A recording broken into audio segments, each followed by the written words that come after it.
language, please. So we all know, but everybody is following it.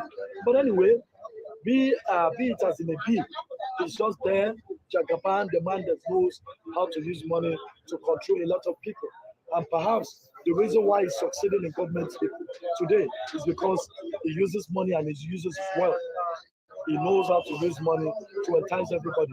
And so that's why he seems to be excelling in his government. Yes, I tell you something, when you're stingy, you cannot really make it. You understand? I'm a Peter Obi supporter.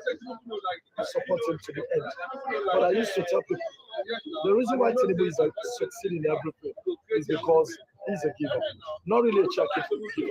I don't want to call him a cheerful giver. He's a giver that wants his own plan to be accomplished. So he's not a cheerful giver. So let's just call it straight a straight. So if you ask me, I'd rather say Tinubu government is making a lot of people to run mad on the streets of Nigeria today because a lot of people is really running mad, and that's a bad story to Nigerians because we all are not happy about it. Can you imagine a lot of our youths going on the streets as mad people? We don't expect them to be happy. Connect on my That's just district. what I'm trying to say. Drop So account one of the number. things Yeah, I account want number. to tell Nigerians is please be yourself. Do not take hard drug because of Nigerian situation. Do not take anything like drug. Always believe that one day it's going to get better. That's my own belief. And I believe that one day it's going to get better. It is not by The name that taking the drug that will be harmful The to person, yourself. Nigerians are I speaking cannot to you connect in here. general now. Please stop taking drugs and let us be serious to life. You understand me? So that's just it. Much more people. Good morning, good afternoon, good evening to every one of you. I appreciate every one of you right there. It's good to be back here again. Today is 2nd of December 2023. Yes, December though they run the goals already. Christmas is round the corner. Wow. Hope say we'll not still day life on Christmas Day, sha. Hey God. Appreciate every one of you, my people. Thank you so much. I appreciate you all. Mother of all, mommy diaspora. Good evening to you, mommy. Thank you very much for everything. Thank you so much. I would like to quickly appreciate Amaka Afojebi. Thank you very much, madam. I appreciate you for your encouragement always. Thank you. You said, Mr. Elvis, thanks for your love, encouragement, tenacity in all you do for your great country. God bless always, and Happy New Month. Happy New Month to you too. I appreciate you. Love God is my strength. Thank you very much, madam, for always remain as a member on this platform. And God bless you, ma. I appreciate you always. I would also like to appreciate Madam. Hold on, let me quickly put it here because yesterday I could not appreciate you. Let me bring it back here again. Stella Imasevedo, last night, although I wrote on the comment section, but I could not verbally appreciate you. I want to say thank you so much for the support last night. May God bless you. May your pocket never run dry. Thank you, thank you, thank you, my wonderful people. I appreciate every one of you for your continuous encouragement. Let's continue to do what we are doing. I think there's another twist over this whole thing, but let me quickly appreciate some of you right here. Patricia Nofe, my dear sister, I can see right there. Good evening to you. Vitus Akwebele, I can see you. Gkwe, Jude, thanks for joining us. I can see Abo Azi, good evening to you, sir. Thanks for joining us. I appreciate you all. Evie Jack, I can see you as well. Good evening, good evening. Veronica Albano, I can see you. Fortress Ahis, I can see you right there. Thanks for joining us. God bless you all, my people. Help us to press on the like button. Thank you. Dixon Idagmo, Chris Iyere. Thank you. Onstay Prince, Madam Helen. I can see right there. Peggy Modi in the building. Good evening to you, Madam. Thanks very much, my wonderful people. Sabovo Konga, I can see you as well. Charity Kuku. Thank you. Kate Amoro say, Stella Masavido once again. Rosie Ayosh, Great Mind, and many others. Love God is my strength. Now, James. Thank you, thank you, thank you. Now, God bless you, my people. Thank you so much. Just do your part by pressing on the like button, and let's take it from here. Okay. I would like us to move out of this particular video right there. The reason why I played that video is because of the youth now, instead of them to hit the street to let Tinubu know the situation they are facing, but they are sending message through videos to beg Tinubu now that please have mercy on us. We are hungry. The people are, because according to the story that is currently going on right now in Nigeria, is that Many youths are not taking drugs. Many of them are hurting themselves and all that because of the hard situation right now in Nigeria. But I don't know whether the course would say that these people not free protest. That's one thing I don't understand. But meanwhile, I'd like us to move on, because it's not easy to see things going on like this. Then you continue to ask yourself, what is happening? What is going on? We have a couple of things to do today. We have 3 videos to play, and we have a strong article to take as well, and people's response. Then, all right, Leo, thank you very much, Michael Organemaro. Thank you very much, Sam. May God bless you. Happy weekend to you as well. May God bless you, people, man. Thank you for your encouragement. Thank you so much, my people. Christmas is around the corner. Wow. We don't do this journey now since how many months now? Nigeria still never better, rather is getting worse. Okay. Anyway, let's move on. Thank you so much, my people. I appreciate every one of you. Those of you that is supporting us financially, those of you that is sharing our videos, those of you that is liking our video, those of you that is joining the panel. Every one of you that is directly or indirectly supporting us, may God bless you all. We miss Mr. Edwin. We missed, we have not also heard from Madam Origin for like 2 days now as well. Madam Origin, I hope you are not losing strength over this Nigeria issue, and who again, we missed so many people, but I cannot really remember all names. I don't call Madam Martina Obasi named Taya. We don't know where they are at this moment, but nevertheless, may God protect and keep every one of us. Let's continue to do what we're doing to have a better country in our time. Meanwhile, I'd like us to listen to Dino Melai here. Let's listen to Dino Melai on what he needs to say here. Then we'll move on to Atan Ashono. Then from there, we'll come to the bigger one, one of the biggest one anyway, Idume, who said that Buhari's, okay, you can see all the titles right there, who said that Buhari was not in charge of his government. Hey God, now only Nigeria with the hear all this kind of Netflix movie. Do you think we all first shock you, Bosa? You yourself will call the ask yourself, wait till I hear yours now, wait till I hear yours now. And the funny part of it is that nobody will go ask them again. Once they don't rule, they are free, they enjoy the looted money, they move on. Nobody can dare to call them for questioning or to arrest them. Somebody coming to a national TV to say that Buhari was not in charge of his government. Senator Ali Idume. Now you talk this one. When they hear the word called cabals go they run your government for you. Whereas people, the citizens don't know them. They know they see them. They hear their voice. They see them. You don't know their name. You have never met them. People where you vote for go they there as the image. You say that one they run the country. Not be bad like that too. We are going to be taking on that as well. But meanwhile, let's quickly take this. Mr. Ezewango, it's good to have you here, sir. Thank you very much. Good evening to every one of you. I appreciate you all, my wonderful people. Let's listen to what Dino Melaye have to say here. Now God bless you, my people. So, after staring down the barrel of electoral defeat in Kogi State, can the PDP's governorship candidate, Dino Melaye, become at once the disruptor of Nigerian politics and the savior of this country's democracy? His latest pronouncements capture the outrage he feels at being declared a distant third by the Electoral Commission INEC in the November the 11th election. He doesn't trust the judiciary, so he's not going to challenge the outcome. He argues that free and fair elections are not possible under the INEC chairman, Professor Mahmood Yakubu, and he's calling on the opposition to demand Professor Yakubu's resignation. And if he fails to resign, then the opposition should institute a full boycott of all elections in Nigeria as a way of sanitizing the democratic process and preventing its destruction from political meddling and improper interference. I hereby call on all political parties to boycott future elections in this country until Mahmood Yakubu and the corrupt commissioners of INEC are completely dissolved and a new credible INEC constituted. That is when we can have democracy. If we fail to do that, participation by political parties will mean legitimizing, endorsing, and promoting the illegality that is ongoing. So I call on all political parties to boycott future elections and allow them to run a one-party state, because our non-participation will definitely will definitely deny them the legitimacy they need to carry on.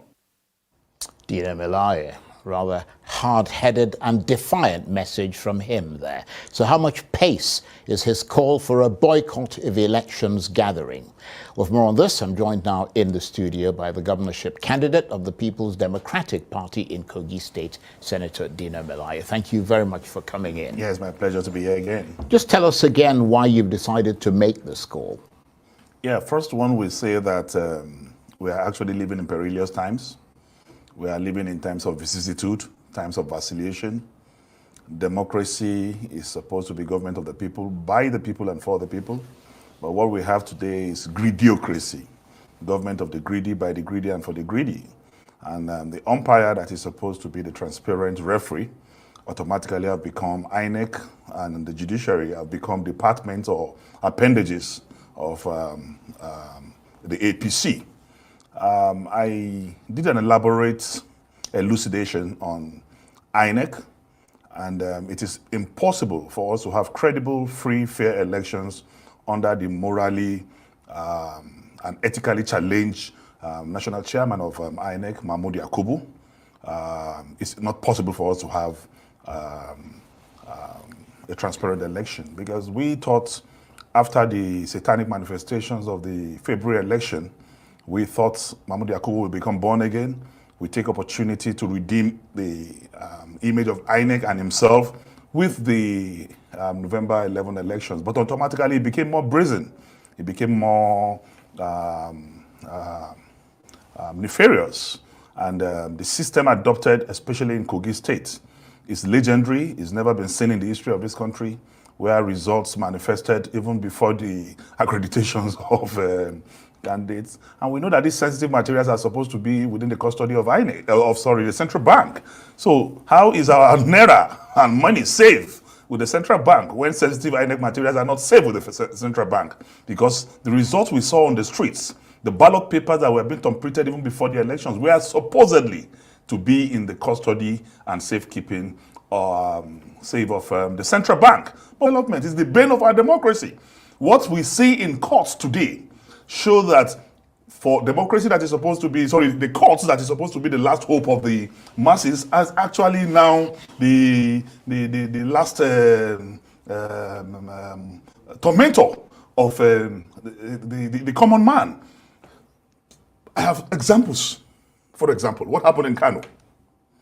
Why would I go to court when the judgment read in court is different from the certified true copy of what was given? And shamelessly, stupidly, the appeal court came out and said that is clerical error. They said it's clerical error. I don't know if the definition of clerical error changed, because the 3 paragraphs that... All right. Thank you very much, my people. We're going to stop that video right there. In case you want to continue with that particular video, you can go to Arise because of time. And today, to be honest, I don't want to stay longer here today. I will propose 2 hours, but for any reason that we have to jump 2 hours here, then I will only do 3 hours maximum. You know, yes, it's like I said before, weekend, I don't want to be staying too long here. Since you guys know that I'm doing 7 days a week, it's not easy. So, but meanwhile, I support Dino Melaye. Going to court is like you are going there to disgrace yourself, because nothing good is going to come out of it, right? So, because of what is currently happening right now on Peter Obi's court case, you know, remember that Supreme Court, the highest court in the country, have passed judgment already on Peter Obi. But if the surprising part of it, which we are going to be taking later, you know, is that Supreme Court yet to give judgment on Peter Obi's and LP case, you know, against Tinubu. They have not passed judgment. So I'm surprised the judgment they passed. Now, Tinubu is already ruling as the president of the Federal Republic of Nigeria, but constitutionally, they have not passed the judgment. So it might be confusing, right? But we'll be taking that shortly for people to to understand, the kind of country where we all came from. A country where anything can happen, nobody to cry to, nobody to talk to, nobody that can help you. It's crazy. It's really, really crazy. The way it is right now, I can't believe what is happening in Nigeria. But meanwhile, the Labour Party governorship candidate of Imo State also cried out, Senator Atan Ashonu. Let's listen to him for like 5 minutes as well. We'll quickly move on to others. Governments. Bayelsa took 3 days to collate. Imo State took 2 hours. And then the party chairman, the Labour Party chairman, raised an alarm that even the results they were quoting does not correspond with what was in the beavers and the IRF. And the beavers, they're not corresponding. And this is one of the reasons you need to see the beavers. Yes. And let's take this forward. This was, now. No, I'm coming. Right. This was the reason why we asked for a review. They told them to stop collation. And that's what the law says. You understand me? It was enough reason to stop collation and check the beavers before announcing that result. They didn't do that. And then we petitioned for a review. And we had 7 days within which to allow a review. If not, then you can now issue the man with his certificate of return. The 7 days didn't elapse. After the 6th day, they hurriedly issued the certificate of return. After hurriedly announcing that result. Now, we went to court, asking the court to compel INEC to allow us to inspect, do a forensic inspection of the beavers' machines. Do you understand? To find out if it was tampered with. And you brought an international team. We brought a team to the place. Right. Charles, they refused to allow us to do it. Even when we now wrote again to the secretary of the commission, complaining at what happened. Look at what happened. So today, they finally said we can come and do the inspection. Do you know what happened? They flooded the place with thugs. Over about 100 of them. I had to raise alarm. I called the deputy commissioner of police. We got information that they are going to attack us when they start inspection of it. So I raised alarm again at the INEC. Every data, we need to make sure that whatever they have corresponds with what was used to announce the incumbent as the winner of that election. You understand me? We want to make sure that those who were collation agents, who signed those results, were the agents approved by INEC to do the collation. Do you understand? We have to make sure that the right text, all of them, all the officers, because what normally happens is that other people will go for training, they will now use other people to do the actual collation. They use their members of their party. Okay, I will also stop that right there in case you want to continue with that particular interview with Senator Atan. You can watch that on Arise. But let's quickly go to channels where Buhari was not in charge of his government. Senator Ali Idume. Now he talked this one for channels. Let's quickly listen to this. Then I'll come back to you guys again. Thank you very much. Please press on the like button. Help us to share. Country from like neighboring countries. In your estimation, you think that President Tinubu should massively recruit? I'm sure he's going to do it because he has started well. This budget shows next year now we're going to have more, and in the next 4 years of his presidency, I'm sure people will see positive change. We have already started having the hope, and I believe in him. In President Tinubu? Yeah. You think he can change things? Yeah, he can change things because you know what, the president here is in charge. That's one thing with him. Sometimes people even think that Tinubu is too authoritative and he takes charge. Make una listen, no. Make una listen. You know, But unlike our former president, my president will just give you an assignment and will not look over you. And that's why the problem is. And he knows that. That was the mistake President Buhari did. He ended up confessing these days that he had more kleptocrats in his government than people that they have interest at heart. I was here when I said there are kleptocrats, too many kleptocrats in the government. In the Buhari government. Yes. And now he confessed recently that truly there was he admitted that yes, there was some kind of people that took over power themselves. But in Tinubu's government, you can't do that. You can see what he did to his own son. So during a council, he was going there, and truly he told him off. If it were another person, it would be through behind. But there, he told him that. So you think President Buhari was not in charge, but this president is in charge? Yes, that's what you think? Yes, I think so. But I mean, so and then he also says it everywhere that if I make mistake, correct me. And if you don't tell me, then I will hold you responsible. He told his ministers. But then you still have one or two people here and there that also try to take advantage or do funny things. But this, I think we're going to have it better. All I'm begging Nigerians is to give him a chance. Let's give him a chance.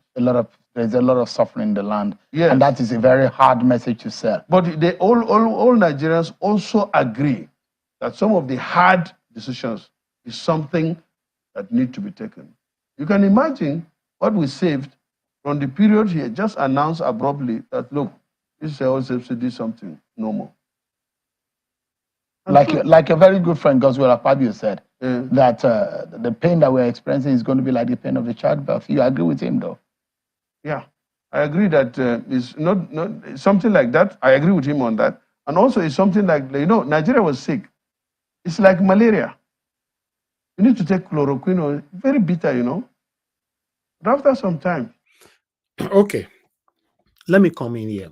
Nigerians, you can listen to this APC man saying that Nigeria was sick, like a malaria, you need to take chloroquine and all that.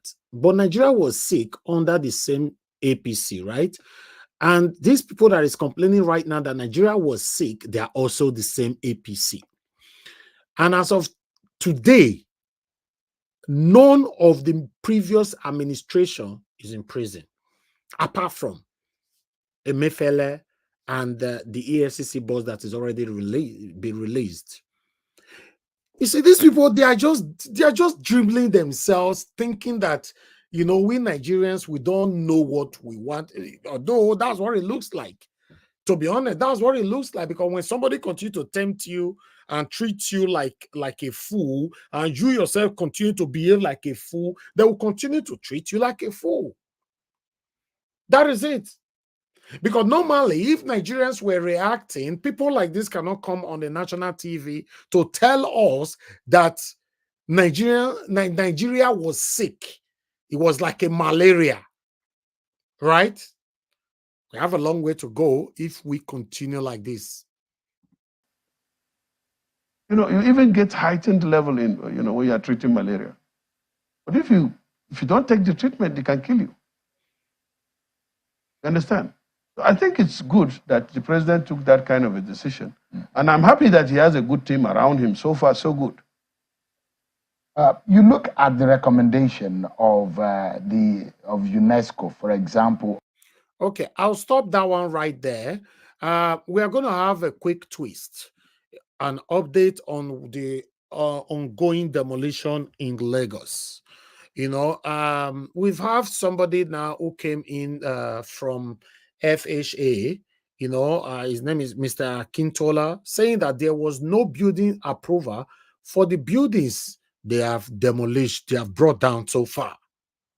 So, I would like us to listen to this. That's an update. Then I'll come back again to politics. Please, let's quickly listen to at least like 5 or 10 minutes from this video. Now, the Lagos state government says it will not bow to pressure over its decision to demolish some buildings in the state. Well, some 600 houses have been demolished in the Festac area. Other structures have been taken down in Ikota, Lekki, Alaba, Ajao Estate and Abule Ado, prompting condemnation and disapproval. But the Lagos state government... Okay, let me say this. Sorry, guys, that I'm coming back again. I'm sorry because I need to make sure that my audience understand or follow up properly what we're doing here. Remember the man that came to Arise yesterday to cry, one of the victims of the demolished properties and all that. It was raining praises on Tinubu. Tinubu is a good man, is this and all that. And then too, he also went on by saying that it's not the Lagos state government that is destroying or demolishing their buildings, that is another third party, which I was surprised. For some of you that followed yesterday broadcast, I was actually surprised that, okay, what's happening right now? You know, this man is defending the Lagos state government, at the same time, raining praises that Tinubu is a good man and all that. But fine. But today again now, we are hearing another thing now that the Lagos state government is taking responsibility, that they will not bow to pressure, that they will continue to do what they are doing. So now, I'm beginning to surprise. That man yesterday will come Arise. What was he doing? That's what I don't understand. Why can't we call a spade in Nigeria and just say it? I read you are the victim. Just said, you know, I don't understand. Because if you have to look at it right now, the man needs to be questioned, you know, if he really get approval when he build the house. Because what he was doing yesterday, he was trying to confuse everybody, you know, and all that. That's what Madarita was trying to say yesterday. Let's listen to this. I would like to take it back again. Lagos state government said they will not bow to pressure. That means they are taking responsibility of what is going on. They have demolished over 600 buildings already. Let's take it from here. 1 minute. Now, the Lagos state government says it will not bow to pressure over its decision to demolish some buildings in the state. Well, some 600 houses have been demolished in the Festac area. Other structures have been taken down in Ikota, Lekki, Alaba, Ajao Estate, and Abuleado, prompting condemnation and disapproval. But the Lagos state government has said it reserves the right to demolish the structures as they were illegal. It says a 7-day contravention notice was issued to the owners of the buildings following several other notices served on the owners. We're joined now by Akintola Olagbemiro, who is the zonal manager, Southwest of the Federal Housing Authority. Thank you for coming to Newsnight. Thank you so much.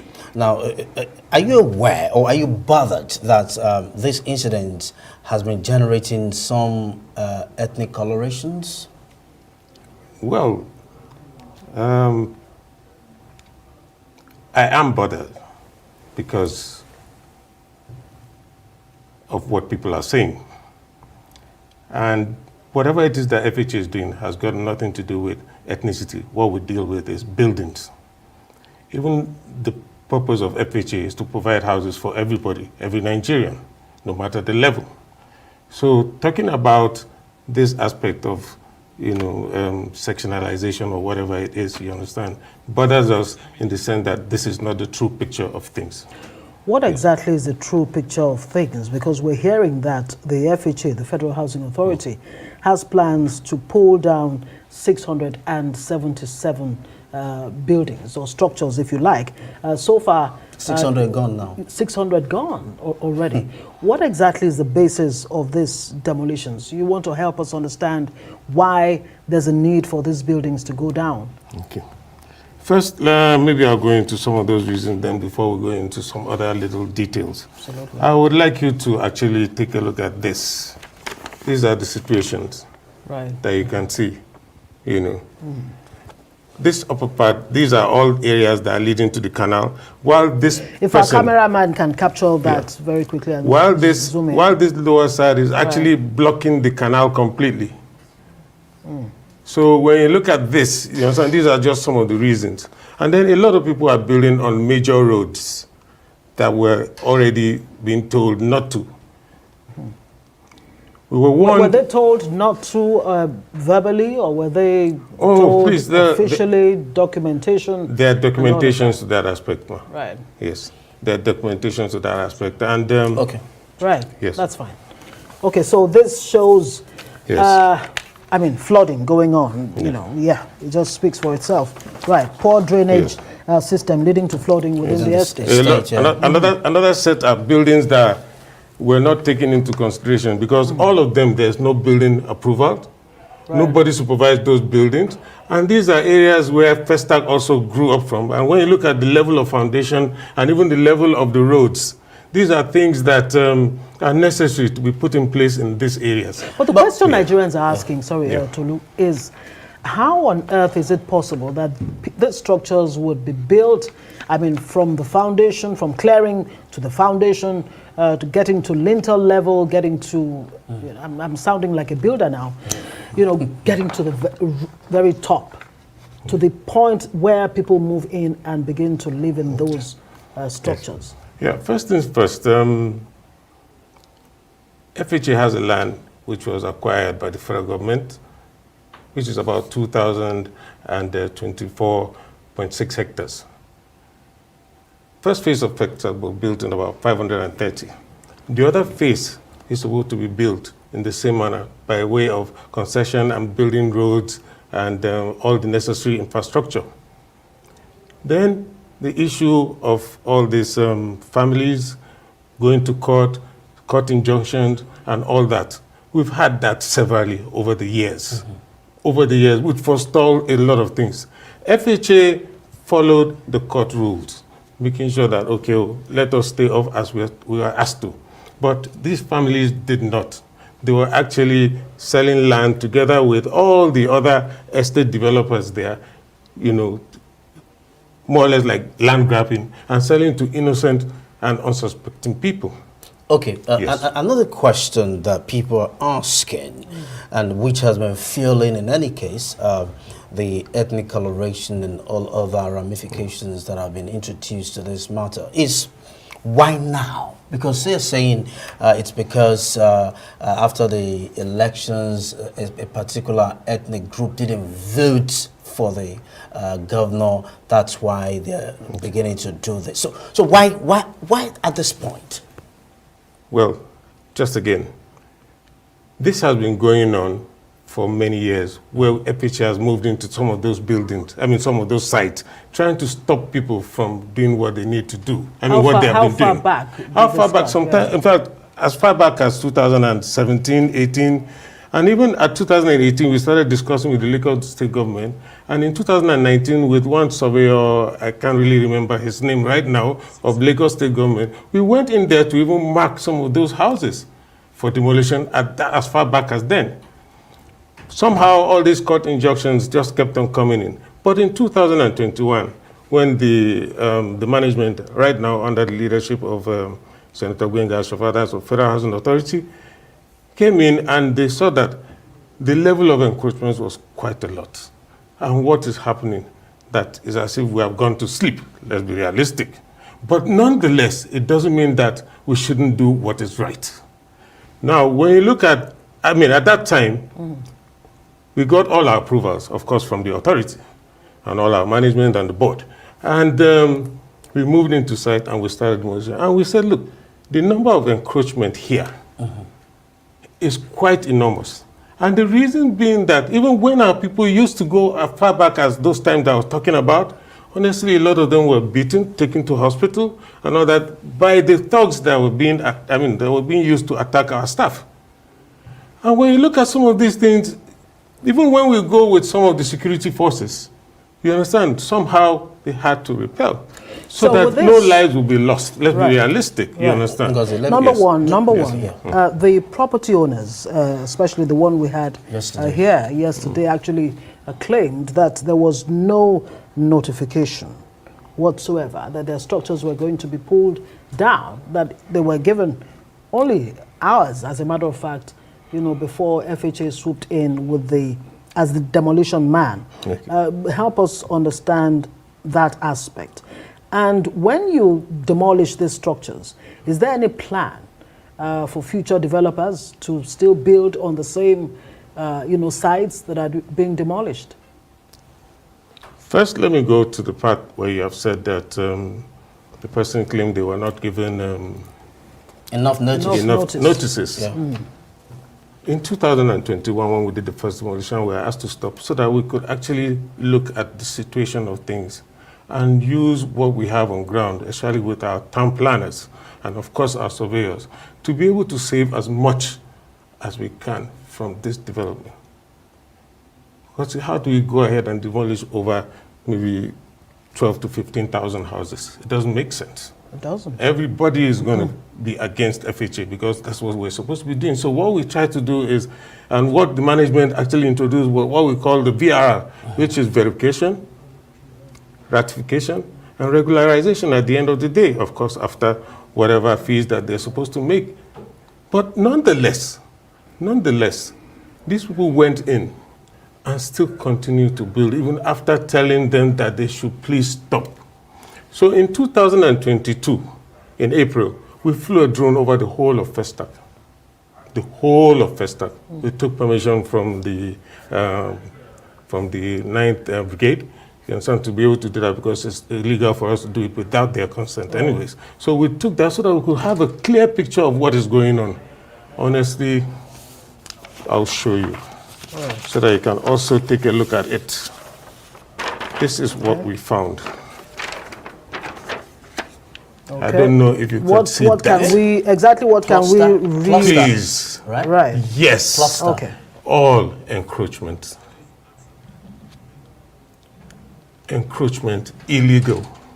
Okay, you know what I wanted Yes. to do Right. first now, yeah? So if the cameraman could I know. actually I so mean, that there's a green area and there are clusters. Yeah. You know, very. In fact, it's not that closely this knit. green is that Yeah, these what are trees exactly- covering houses. Oh, right. Great. These are trees covering houses. Yeah. Yes, these are trees covering Okay, houses. Yes. gentlemen, you know, Yes. please, you know what I'm I sorry. need to do for us now, yeah? Yes. Keep these documents. Okay. Keep them. Yeah, Thank you. keep them very well. You know, Yes. let's forget how the demolition happened. Yes. Let's talk about Naira and Kobo. Okay. What plans do you have now, Yes. right, to compensate these people? Let's talk about that. Will there be any I'm compensation? sorry, when you talk about compensation, it means we gave them approval to even do so. No, we're not saying To that. build. No. I'm Let's put coming, some sir, human because face to this. we yeah? didn't give anybody a single approval. Even before we started in 2021, you understand, we asked them, could you please give us an approval, even if it is from any government arm or whatever. And who are the people supervising you? How did you get here? Nobody could give us any supervision. I mean, any of those approvals. So when you look at that, honestly, it becomes very, very, very difficult for me to say that we're going to compensate people that we don't even know. So but what what you're we're saying doing is now, there's- we're trying to there's do no that plan. VRR. No, what we're doing is doing the VRR. For those that are not on major roads, canal ways, you understand? And they're not even close to NNPC pipeline. I'm sure you're aware of what happened in 2020, where they said there was a kind of bomb blast. That was not a bomb blast, it was actually on the pipeline. Right. That was in there. And many people lost their lives, and a lot of structures too were demolished by that bomb blast, or rather by that blast. So these are things that we're trying to avoid. People are built on even high tension ways. People are built, you understand, almost everywhere. And then you go there are houses that, big houses, the roads are not even up to 5 meters. We cannot even take two cars at the same time. Right. So these are all the reasons So why how we many say, let houses? us not turn How that many place into a houses so slum. far, just to be sure? I Yeah. mean, let's hear from the horse's mouth. Yeah. Have gone down, and how many more do you plan to Well, demolish? right now, there are some that are still going on, but at least for now, I think we have done maybe close to about maybe 300. Do you want to reassure Nigerians, especially Nigerians from a particular section, who feel that this really is all about victimization? How do you reassure them that this is not what this is about? No, this is not victimization of anything or anybody, because they were all warned. They were all given notices. Especially as from that 2021, it was steady notices, very steady notice. And the last one we gave was on the 4th of September, 2023. And we even wrote 7 days before we now carried out our action just about 3 weeks ago. Architect. Wow. I don't know what you guys think about that man. But for me, I have a lot to say about that man, but I won't talk until my panelists will say something. Now, wow. Nigeria. It's painful, sha. with the country where we all came from. But nevertheless, I'm going to post out a link right now because I'm done with all my videos for today. I just only have article to take now, then we'll take it from there. Good morning, good afternoon, good evening to every one of you. Thanks for joining us today. I appreciate every one of you. Please press on the like button if you want your voice to be heard. I'm not going to stay long today, and I'm not going to give people enough minutes to talk as well. So just call me, say something, then we can quickly move on and close the broadcast early today. Thank you very much, my people. I appreciate you all. I can see more people. Can see Madam Rita right there with us. Madam Rita, thank you very much for joining us. Good evening to you. Can see more people, Victory all the way, just joining us as well. And many other, Biajulu, I can see you right there. Good evening, good evening. SO, I can see you right there. Thank you very much, my wonderful people. Ebukaja and Olga, I can see you as well. Blessing, I can see you. Thank you, thank you, thank you, my wonderful people. Noble Man, I can see you right there. Thank you, thank you, thank you, thank you. And God bless all my people. So I go DSC and many others. Are there Dobo is there as well. And God will bless all of my people. So Omo Ola, thank you. Angelo Emmanuel, Shooks, thank you so much. Thank you. All right, we already have one person with us here. Thank you so much for joining us. I'll come back to you shortly. So let's take it from here. We also have somebody calling in. Hold on. Let me, Allah of God, please let me finish with my presentation. You can call back after this presentation. But meanwhile, let's quickly take this article right here.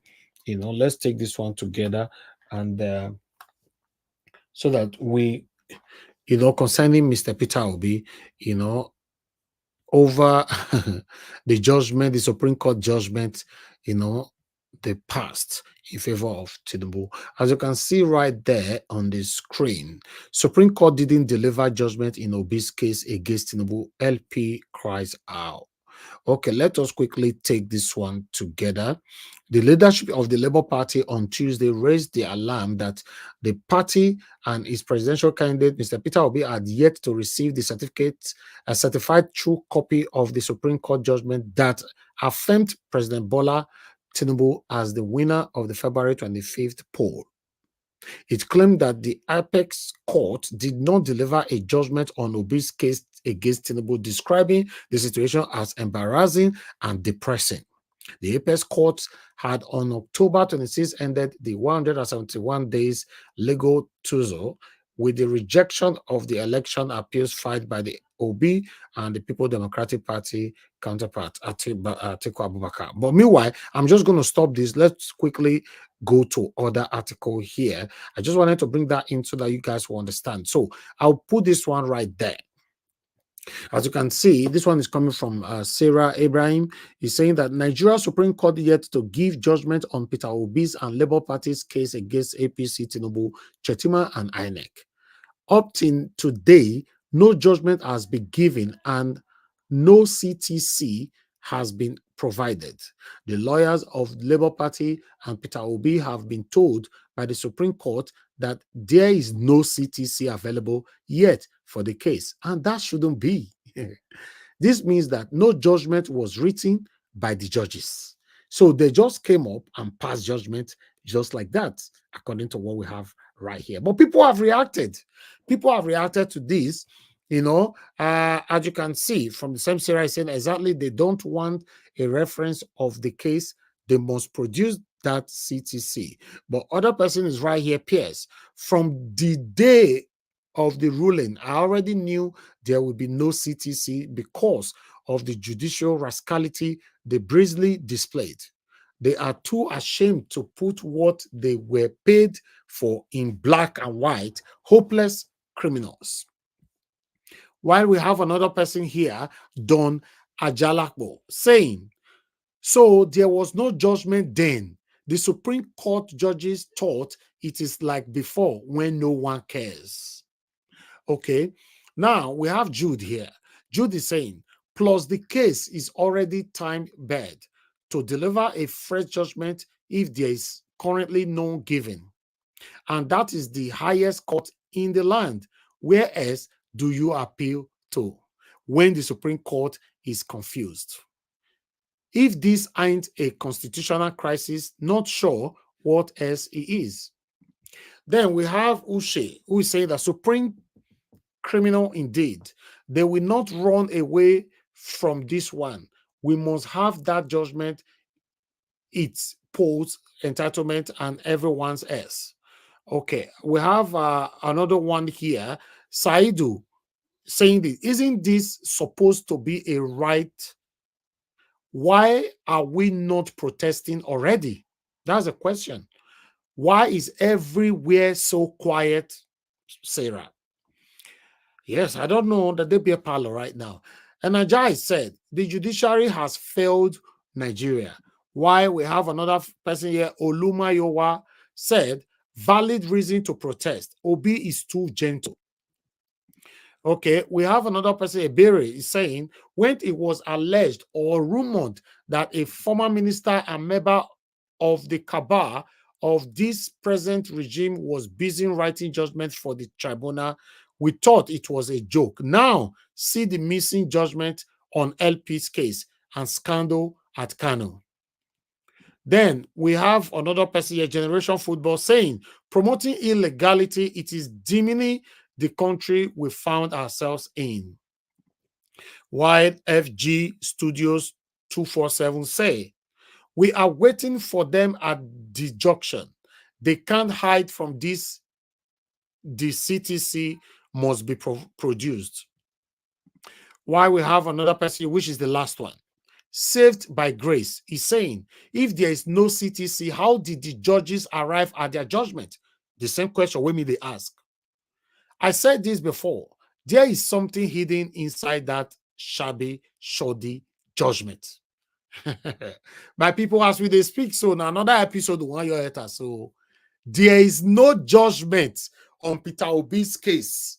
They just come out, doing basbos, and they say Supreme Court affirmed Tinubu's presidency, and that is it. But by law, constitutionally, there is no judgment as we speak. So I believe other episode, Nigerians go enter. Maybe from Monday, I don't know. But as we talk, many Nigerians that they pay, as I hear they speak, so that they pay be a parlor right now. That they drink 3310 right now, they press blah blah. As I they talk now, not be lie. If I talk tell somebody go any state where you know so you come from, they listen to me right now. May they drive around just 4 or 5 lounges in your state. You see, and say Nigerians they drink 3310 right now. My people, that's all I have for you today. I'm going to start taking calls right now before I come back to the panel. I only have 2 people with me on the panel right now. So depend on how many people that is right here will determine how long I'm going to be here for. Please understand with us. We'll take it from here. I can see more people right there coming in on the comment section. Thank you so much, my people. I appreciate every one of you. Thank you, Peter Ife. I can see your comment right there. God bless all of you. So let me quickly give opportunity to Love of God is my strength to speak to us. Love of God is my strength. Good evening to you, madam. Thanks for calling in. Please, I'd like you to talk to us. I've not finished your presentation. I didn't know. No, that's fine. Sorry that's fine. that. Talk to us, man. Thank you. Sorry. Thank you. Yeah. Yeah, thank you very much. Nigeria now, wow. Oh, that's not the UK. Maybe I'll go to say now so every nation will be. Every country, I would say that's so. Nigeria is a big problem. How can you dodge a case? Even if you go to court in this country and they judge a case, they will send you your CTC. Even if you lost your own, you misplace it. You can see order for it. They will send it to you. So what did they judge? Okay, all what they read about Peter Obi case, where did they get it from? They just came out and just announced anything that they can just announce for Nigerians because they know that Nigerians will not say anything. They know that Nigerians will not say anything because when the appeal happened, we didn't do anything. Supreme Court happened, nobody did anything. So they know. They've seen us finish. What are we going to do to show these people that in this thing that they're doing, they have to stop? Now, yesterday, I spoke really badly about, Gino. You know, in a way, I come to see that, yes, he has his own bad side. But let me say something. I will take what I said about him back today. I'm not ashamed. I will take it back. Please, let us follow what Dino is saying. Let everybody stop going to vote. Because when we stop to go and vote, you will see what's going to happen. It will make these people run. And because when you go out and vote and go online, you are going to legitimize their election. So the best thing, all parties, everybody withdraw. Let them run their own election themselves. Can you just imagine? Can you imagine what this country has turned to? Nobody is saying anything. Every one of us, we are going and we are coming. We are going and we are coming. Everybody is in the beer parlors drinking. Nigeria, was something happened to me. I didn't want to say this, but I will say it here. But I'm not going to mention him. Because if what that man did, that boy did to me, if I'm a wicked person, I will put him all over everyone but I don't want to do that. I'm not going to do a human being like me wickedness. I gave this boy money to buy my things that I used to do my work. He said, yes, ma. I gave him this money, this boy ate my money. And it's costing me on my own money. So what I'm saying now, Nigeria is corrupt. It's costing me, calling me stupid woman. You took my money and you are calling me stupid woman my money. And I say you meet a woman that is not a wicked person. If I'm a wicked person, I will call police to come and arrest you, but I'm not going to do that to you. I'm not going to do that. Let him go. Let him eat the money. It will pay for him. So what am I trying to say? I'm trying to say that Nigeria themselves, they are corrupt as the government of Nigeria. They will not come outside and protest because they like what is happening. They like what is happening. They are not interested. So far they say that they will go and cheat somebody else and get their money. They like this kind of system. Nigeria don't want a settled system. They like what is happening. Eat and let me eat. That is what they are doing. And I pray for Nigeria. Thank you. I don't want to waste your time today. Thank you, ma. God bless you. Thank you. Yeah, but I've said it before that it's not just the Nigerian government that is a problem of Nigeria. We ourselves, we're also the problem of the country. That we should say it how it is. That is a problem that we all are facing. A lot of people in Nigeria are very, very corrupt. In fact, many of them have more satanic heart even than the government. That is the truth. Some of them will treat you like a nobody. They don't care, how you feel. So that's just the situation right there. But meanwhile, I would like to quickly pick another call because I have another person calling in. Hello, madam. Thank you very much for calling in. Good evening to you. Please talk to us. Hello, yes. Good afternoon, everybody. Yes, I'm happy that I'm able to call today. Nigeria Watch, God bless you real good. Everybody on the panel, God bless you all. We're doing a good thing. I just quickly want to say something. Like the last speaker said, yes, I follow what Dino is saying. We should all just come together and face this. But my question is, if the judiciary has power over every other aspect of the country, why not on INEC? Why can't they force INEC to release the CTC? They cannot because they are working together, madam. We shouldn't be going on those kind of conversations that will never have head. No. I'm saying I know they won't do it, but what I'm saying is that should be our line of protest. We should, because Nigeria has been, they have turned everybody into something else that Tinubu started this Agbero thing, and every right-thinking person is not thinking right anymore. They are thinking like Agberos. So what is lawful? They don't do it. So our protest, if you have to protest or do anything against them, like Dino is crying out, should start with judiciary, making sure INEC releases this. It's not INEC, madam. It's not INEC. It's judiciary that refused to release the document. It's not INEC. Why does the judiciary the judgment that the judiciary passed on Peter Obi, they refused to release the document. That means there was no judgment. I'm not talking about the judgment. I'm talking about the certified true copy of. I thought they said INEC did not give. No, they are talking about INEC have done their own. They didn't release their own. The certified true copy of judiciary. Judiciary refused to release it. Okay. I got it mixed up. Okay. Now, they said that we were pressurizing them during the all eyes on judiciary. Now, all eyes on them will start again because they have to give it to us. That is the law.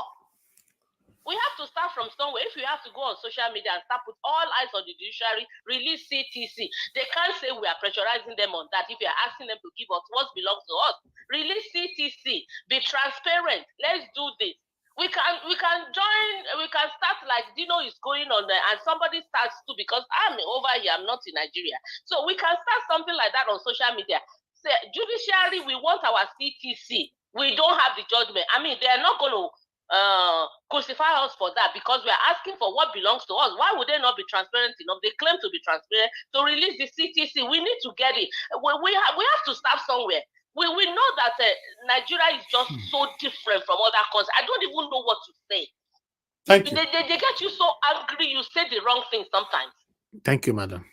I understand. It's frustrating. It's frustrating. It's not your fault. It's everybody is affected.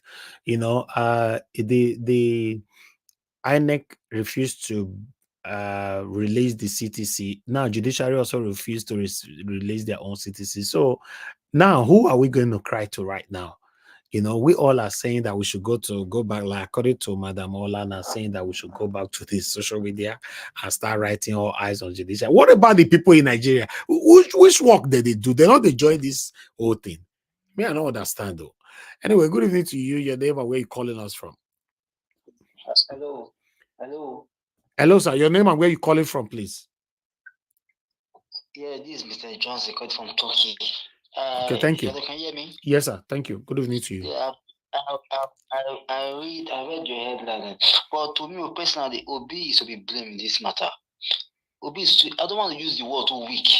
You can't try this kind of people that are weak or people that they fire shit. Obi is just too. Obi kind of politics cannot take him anywhere. It's too. I don't want to say it's too weak. It's just. You see what Obi is not. It's not rugged at all. Nigeria need a rugged politician. No, this this kind of quiet. No, you cannot go anywhere with this. How can Supreme Court after a month have not released the CCT? Obi is not even a matter. APC needs fire for fire. They need power for them. They need fire for fire. All this kind could they. No. They're just taking a bit for granted. They're just acting on his weakness. You can't do this to people like the wiki, people like the shogun. No, they'll be cracks. May even fall. Okay. Thank you, sir. Thank you so much. Thank you. Yes, sir. Are you getting my point? Yes. Thank you. Thank you. God bless you, sir. Thank you. Yeah. Hi. Wow. All right. I would like us to quickly take another call here. To be honest, this is something else. Nigeria. I don't know. Thank you very much, my people. I appreciate every one of you right there. Hello, sir. Can you hear me? Okay, looks like you're not there. I think we need to move on. Let me come back to the people on the panel. I'll pick more calls later on. Thank you very much for your time with us, my people. I appreciate every one of you. I would like to come with Mr. Ike Jude. Thank you very much for being here. Okay, my brother. I don't know if you can hear me. Can you? Yeah, you are better now. There was some noise coming Hello? out before, but you are good. We can hear you now. Hello, can you hear me? Yes, sir. Oh, okay. Can you hear me? Yes, I can hear you. Right. Once again, we are here out of the case. I know you don't drink, and maybe that's why you say 3310. That thing is 33 export. 3310 used to be one Nokia phone that we used back in the years. So what people are drinking is 33 export. So when you say 3310, everybody will be wondering, is anybody drinking Nokia phone in the past? There's one drink in Nigeria, people drink. They write 33 on it, something like that. That's it. 33 export beer. 33 export lager beer. That's what it is.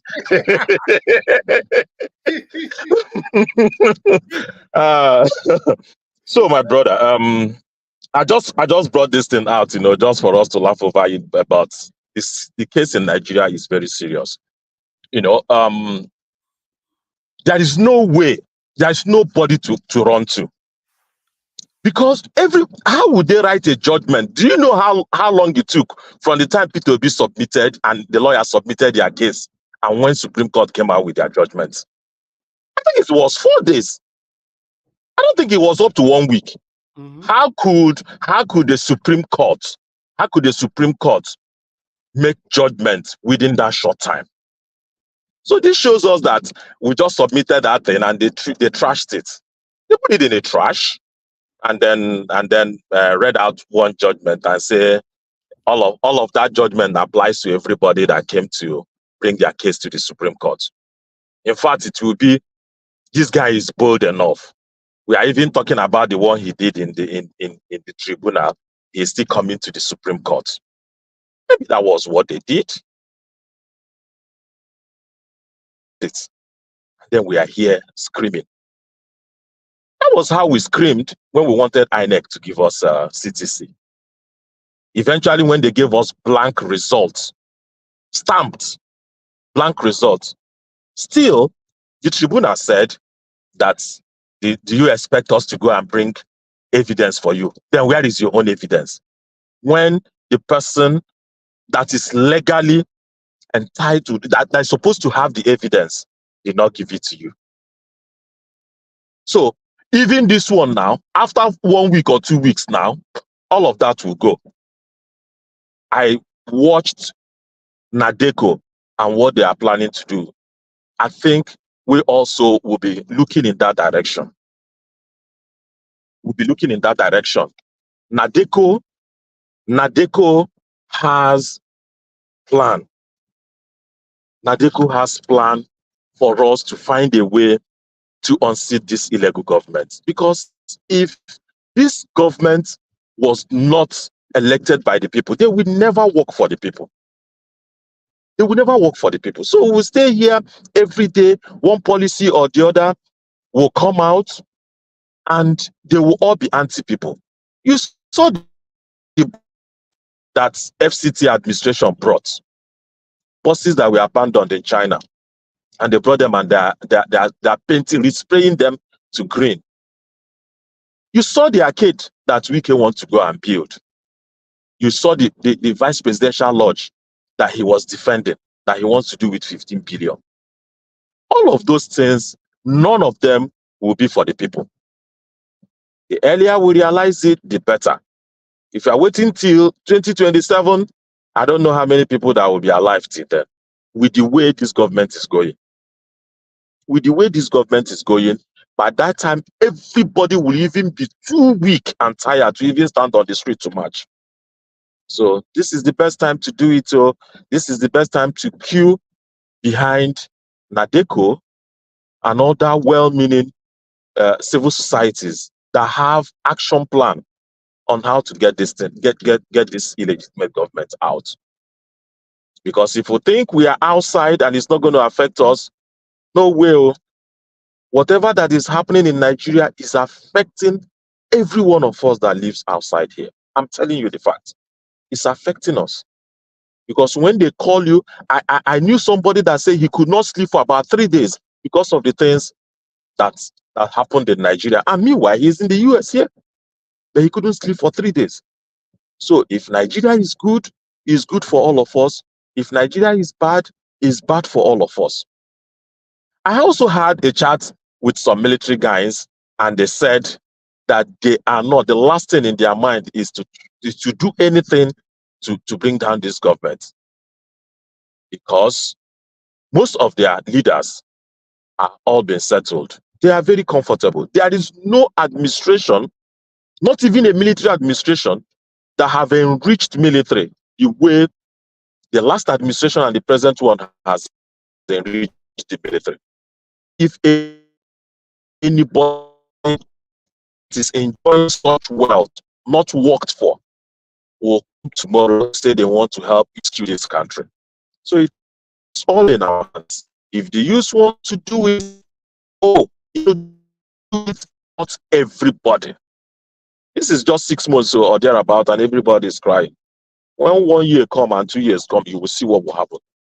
So the way we see Nigeria now, if we don't do anything practical, if we don't do anything forceful, and we think we will go to court, and we think we will complain on social media, or we think we will go to the mainstream media and talk. Those are important, those are good, but they will not be the most potent way of taking this administration out of the way. I heard all that were discussed all through the week. I heard all. I watched. Today is weekend. That's why I was able to join the panel. I heard all that was discussed during the week. It's despair. Everybody is tired. Everybody is crying. Everybody is crying. But we cannot continue to cry and watch for things to go bad. Let's join people that already have action plans on how to go around this government, so that we'll start the rebuilding process. Yes, everybody have said that P2B was not strong enough to defend what we freely gave him. He is also coming from a disadvantaged section of the society, of the country, that even without saying anything, they already were looking for a way to arrest him. Then talk about when he speaks. There are so many people that have brought sanity to their country, and they didn't wait for the presidential candidate to lead it. He has led us in a war, in election. Other people can as well organize, and let's lead another war to reclaim what was stolen from us. He must not be the one at the forefront. We can't change him. That has been his way from beginning. But if we feel that this mandate is important to all of us, we mustn't wait for him. We mustn't wait for him. We can take initiative. We can organize ourselves and rescue our country. It's our country. It's our country. Thank you. I will listen up and wait for the next opportunity to discuss other things. Thank you very much. Yes, so is our country is very, very sad and pathetic. To be honest, the matter be as it gets, but nevertheless, let's continue to do our part and continue to speak out. Good evening to you, sir. Thanks for calling in. I'd like you to talk to us, sir. Thank you. Hello, good evening, Mr. Nejawat. Thank you, sir. Talk to us. Good evening, my brothers in panel. You see, some people, they don't know what they are saying. Why should we blame Obi? Obi has done his part. Obi is a gentleman. You cannot because of this become hot one day. Exactly. So we should not leave him. He might try. We should leave him. Let me go to Justice Nyam Okoro. Let me tell you, today he was giving that judgment. I know that man is a rock. He was not giving the rash judgment that day.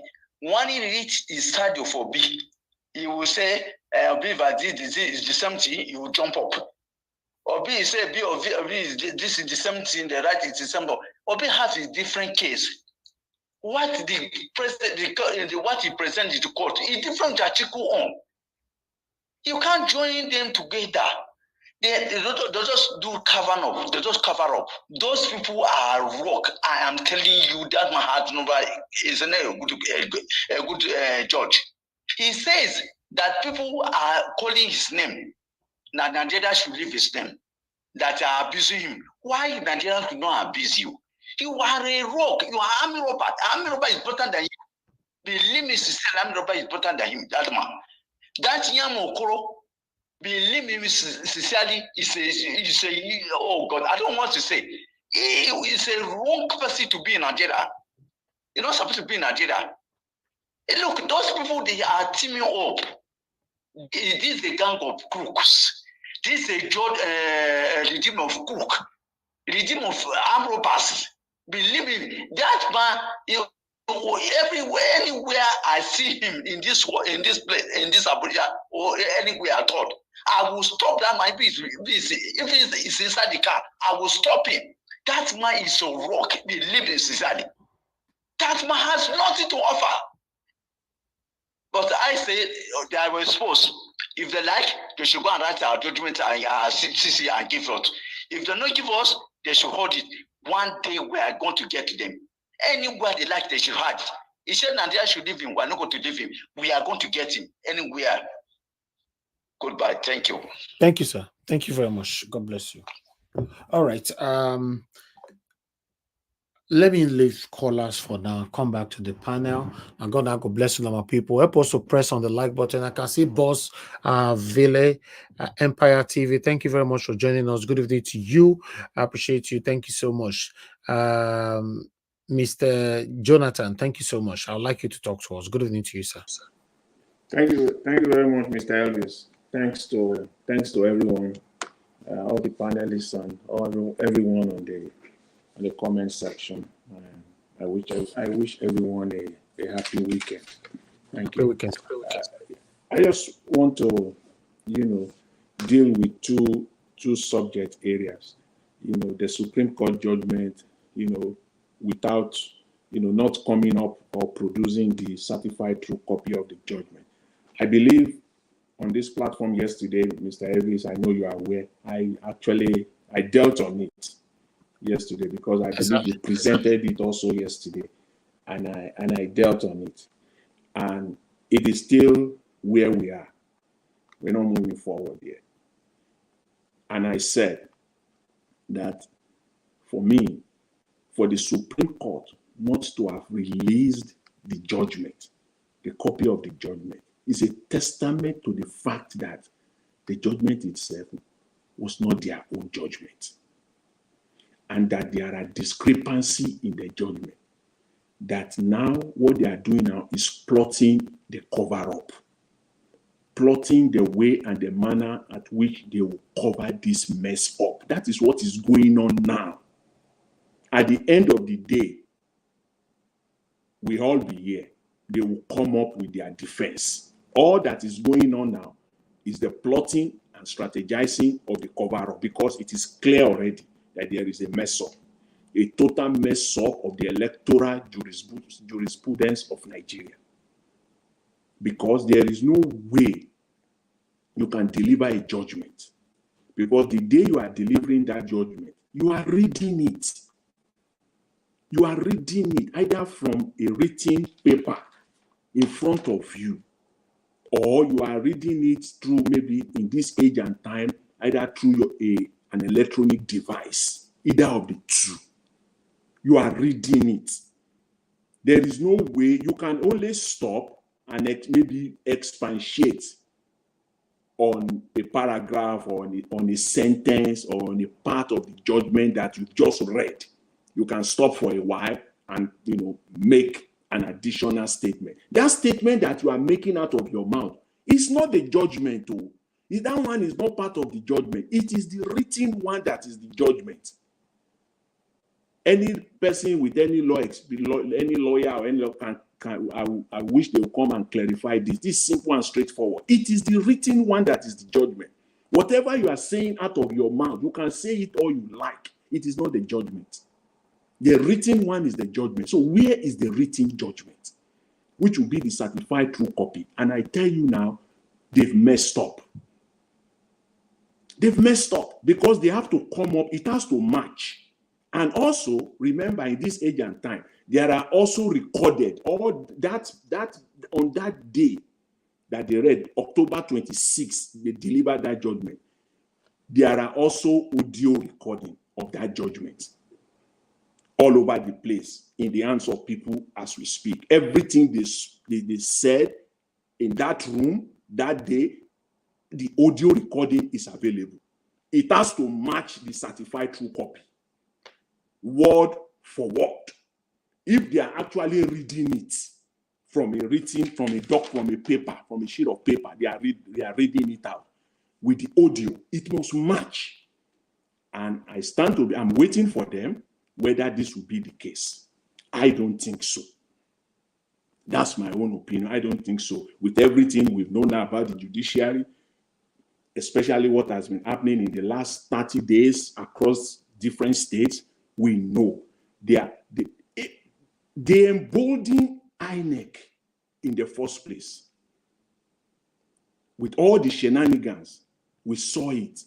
INEC refused to produce Beaver's materials, and the court did nothing. They did nothing. Because they are also doing the same thing right now. They are refusing to produce their own documents. It's not anybody's document, because judgment, I don't know what the law is in Nigeria, lawyers here we know better. How many days does the court, whether it is High Court, Appeal Court, Supreme Court, how many days do they have from the day of judgment to the day that they must, as a matter of shall have the certified true copy made available to the respondent and the appellant? How many days? There must be. It's not in eternity. It's not like that date is just there forever. No. Whether it is 10, whether it is 30, whether it is 60, whether it is 90 days, there must be that within this period of time, the court has to make this available to, to all the people that are involved. This is not the case. This is not what we're seeing. And I stand to be corrected. I'm waiting for the Supreme Court of Nigeria, the judiciary of Nigeria, when they will come up with this, and we'll see whether it matches with their statement on that day. That is how deep the destruction of the judiciary, how deep it is in Nigeria today. In fact, on this, I can speak all day because I have so much, but we'll leave it at that as this thing is unfolding. I know this is not the end of this, but let it be made clear. And until the day they release it, I don't believe that the Supreme Court of Nigeria has the judgment, word for word, as read on that day, October 26th, that whatever they will come up with today will be the same. We shall see. The wait continues. With respect to Dino Melaye, who is calling for, that political parties should boycott elections. Yes, the call by Dino Melaye is good, but it's not complete. It's a good call, but it's an incomplete one. Mr. Dino Melaye, you have the opportunity to listen to this, or people who know you, please take this. Unless you also have an ulterior motive that we don't know yet. It's a good call, but it's not complete. Here is the thing. Sacking Mahmoud Yakubu alone, you can sack Mahmoud Yakubu all you like. You can replace Mahmoud Yakubu all you like. And replace him with one Shehu Musa, replace him with another Ibrahim Abdullahi, or one Osanwon, or one Nnamdi, or one Oyetola. Anywhere in Nigeria, you can pick anybody from any part of Nigeria, replace him with Yakubu. The problem will still be there. It must be done in conjunction with the two things. One, the president, the power to appoint the INEC chairman must be taken away from the president.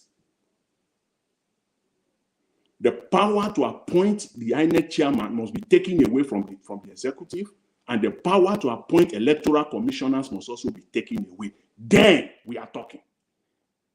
Then you will have a semblance of order that you can say, okay, even if they will still rig, political parties can now say, okay. But Mr. Jonathan, who will pass? Who will grant that decision? The fight that Dino Melaye, is embarking on.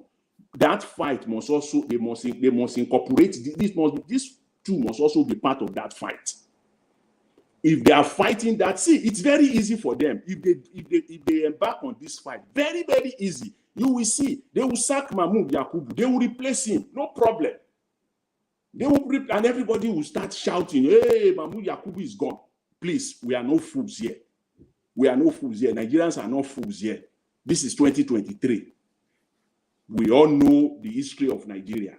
Sacking Mahmoud Yakubu, replacing him with any other person is not the solution alone. It must be a complete holistic process. The power to appoint because who will appoint another person? Is it not the same man? So you are telling me that so they will just appoint one Shehu Musa, one Abdullahi, or one Adekunle from Lagos, or whatever, any part of Nigeria, and then he will even do worse than Yakubu, because he will play to his masters. So what are we talking about here? Until when there is a level playing field, until when the power to appoint the leadership of INEC, both the chairman of INEC and all the electoral commissioners, then we are talking. That will be the beginning. That will even, it's not totally complete, but that is the only time. I said it, the only time when political parties can now say, okay, we want to get involved again. For any political party in Nigeria, as it stands right now, to be campaigning, talking about any election, that those people behind that, within that party, they are crooks. I've said it before. They are criminals. They are part of the destruction that we have right now. Because you know you are going into the game that you cannot win. Who does that? Who will do that in a normal setting? You want to spend, that means all the money you come and it's not even your money. You are giving the money under the table to come and play the game and as if you are a political party, so that on the day of election they will rig you out and then you just go under the table because you have collected. So you're not going to talk. Why will any normal person go into a game that you know who will do that? You go into a game that you know that you stand no chance of winning, and then you want to spend millions and billions. Most likely that money you are spending is not even yours. It is given to you by the corrupt people, the APC and all the rest of them. They will pay 2, 3, 4 people to launch a political party, and they will finance them under the table, and then we'll think we're having a process, a system. It's all fallacy. It's not. That's not what is that. That's the situation here. Until we have true political parties, yes, they let them come together and fight this battle together. For any political party in Nigeria, any individual calling for an election in Nigeria, you know the person is a crook. Just call it the way it is. Don't whether I'm trying to be diplomatic. No, the person is a crook. This is where, because Nigeria has been messed up to a point where, putting the country back now will take more than the people that we have there. You need people of character. We can't emphasize that enough, of competence. Nobody participating in any election. Why will you do that? Even the last governorship election, we said it here, that why would even anybody go ahead and participate? You know you don't stand a chance. And after that election, me personally, I faulted the Labour Party. You can see the way they are reacting after the election, which means that they collected one way or the other. They've collected. You went into an election that you know you stand no chance, and at the end of the election, and now the candidate, their candidate in Imo State, Achonu, is now talking. INEC is frustrating them. Are you not in Nigeria? Are you on another planet? Didn't you see what happened after what would be what they went through at the election petition, the election appeal tribunal, and at the Supreme Court? Are you in another planet? I'm saying this is sickening. Why will you be coming out and be saying this? Please go and enter house. Senator Achonu, please go. Don't waste people's time here. Are you not in Nigeria? So INEC has changed between March 2023 and November, when they conducted the election in Imo State. What did you see? What can you say that you are sure that INEC have changed? The same thing, and you come in here. So for me, I don't believe you. I think you are part of the problem. I think you've collected. So this is just a show. This is just a showmanship. You just show. You have collected. Please don't waste our time here. If you want to do anything at all, this time you are wasting here, probably your resources in any way, shape, or form. Please join Dino Melaye. Join him in this cause. I agree with him on that. Join him with other like-minded politicians in Nigeria, people that have the political clout. Come together and fight this fight. Not this one you are doing. INEC frustrating moves to inspect beavers. Are you kidding me now? Are you kidding? Do you think we are fools here?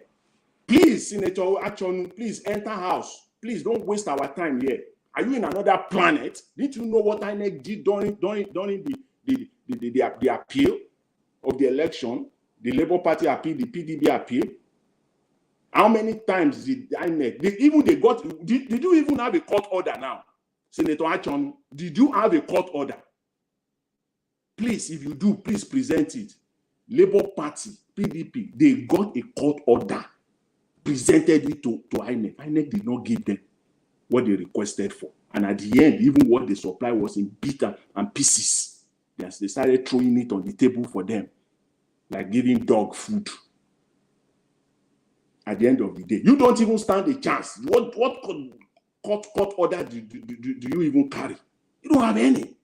They are just telling INEC to give you beavers instruction. You will get it in another world, not in this Nigeria. Not in this Nigeria. You forget about that and don't waste our time. Partner with like-minded people. Made it know clearly, nobody is participating in any election in Nigeria until the INEC chairman is removed, until the power to appoint the INEC leadership and all electoral commissioners across the state is taken away from the executive, and then come up with a system, with a structure. That's a discussion. Once it is agreed upon that, yes, you are going to do this, and all parties have agreed, then the process, the procedure, then you can now sit down. That is the only time when all the major political parties stated clearly that they are not participating. We will all know that any mushroom political party that says it wants to run, we all know that it's just a department of the APC. We know that they are just wasting time. They are crooks. They are criminals. They don't have anything. You don't stand any chance. Which political party? With Labour Party, everything they say, 4 people in a room tweeting. No structure. What will they say now to a new political party that is just springing up? You stand no chance. Where?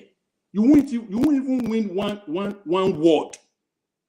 You won't even win one polling booth. And then you want to come out and say, where will you campaign? Across the 36 states and Abuja. Which resources do you have to do that? Who will back you up for that? Who are the so please don't let us waste our time. Anybody that is campaigning for election in Nigeria right now, going forward, that comes out and saying, talking about election. And then I also have heard this argument that you have to participate from the inside. If you don't participate, look at that. Look at that cheap one. I've heard it. Some of these analysts coming up and saying that it is better you participate from the inside than what do you mean? How do you want to participate? How?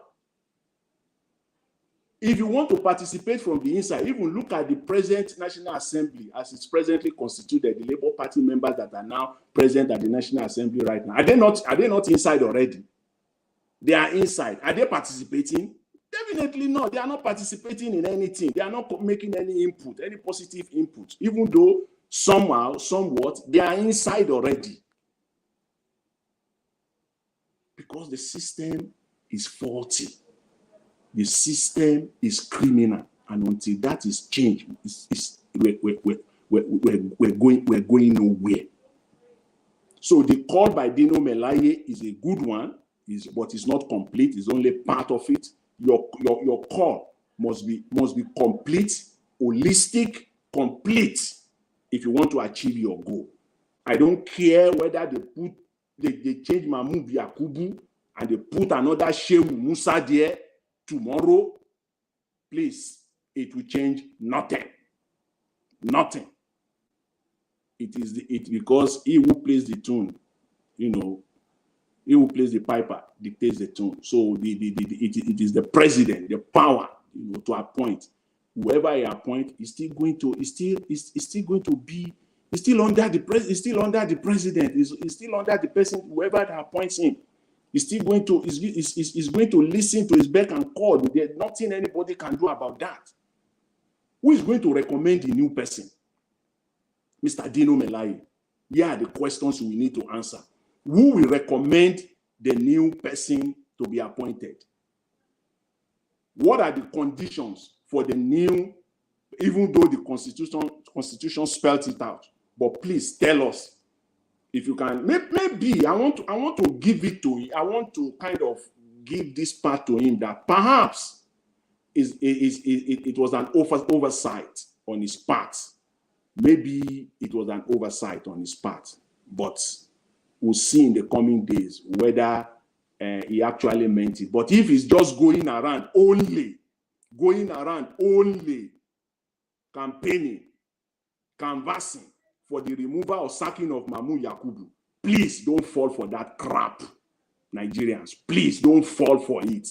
Unless his call is holistic and complete, then we know we are heading somewhere. So that's where I will leave it for now. But with respect to the Supreme Court judgment, that is a different thing. There's so much to say on that because the whole world is watching. They are putting Nigeria to ridicule. They've already ridiculed the country anyway. There's nothing we can do. That's a fact. That's a fact. The country has been ridiculed already, judicially. And then it's this same judiciary they are talking about coming, bringing in investors. Please, are you kidding? Let's just, these people are not, it's all clear, these people are not serious. They just take Nigerians for granted. They just think that Nigerians are stupid. They will just come there, do their thing the way they want to do it. They will make their call the way they want to call it, do their thing for 4 years, come back again, come and lie to people, and then go back. The part of it also of Dino that I like is the fact that he said he's not going to court. That's a good one, and I did that to him as well. That's a good one because all these judges, until political parties starve them, there is no money coming to you, judges, because everything you are waiting for is that you will rig the election. The reason why you are conniving with INEC is that INEC will get paid. INEC will get paid by politicians, then you will get paid after the rigged election. But you are getting nothing now. When politicians have the sense that they are not coming to court, there's even no election in the first place. So you judges, get your act right.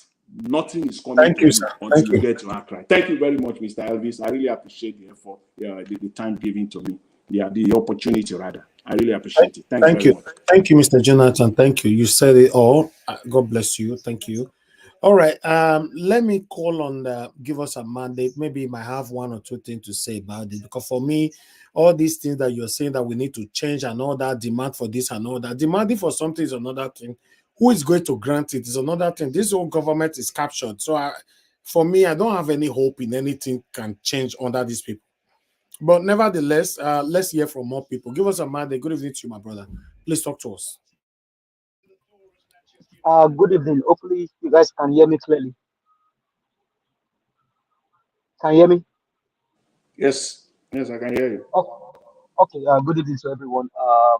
People on the panel and then the comment section. Greetings.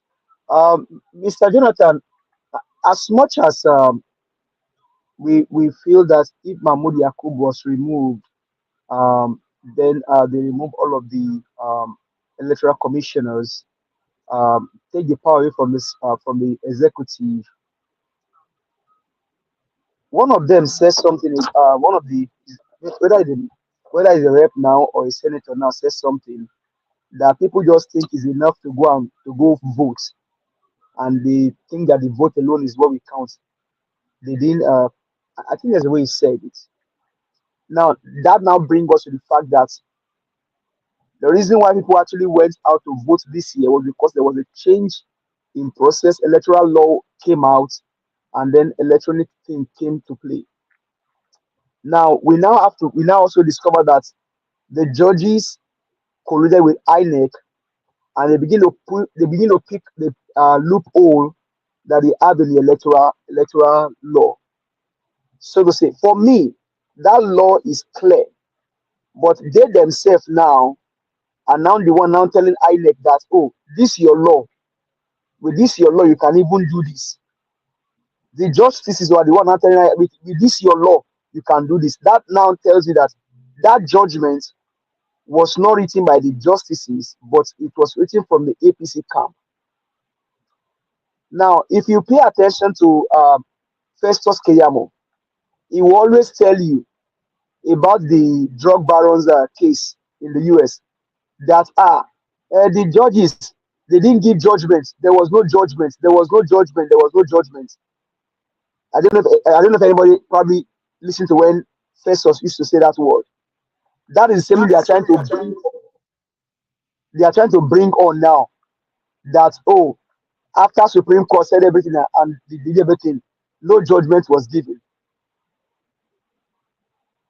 And that's why when people say that Peter Obi's lawyer did not do anything, what you ask them is that they didn't do anything, but it was easy for the Supreme Court justices not to have given judgment on that case.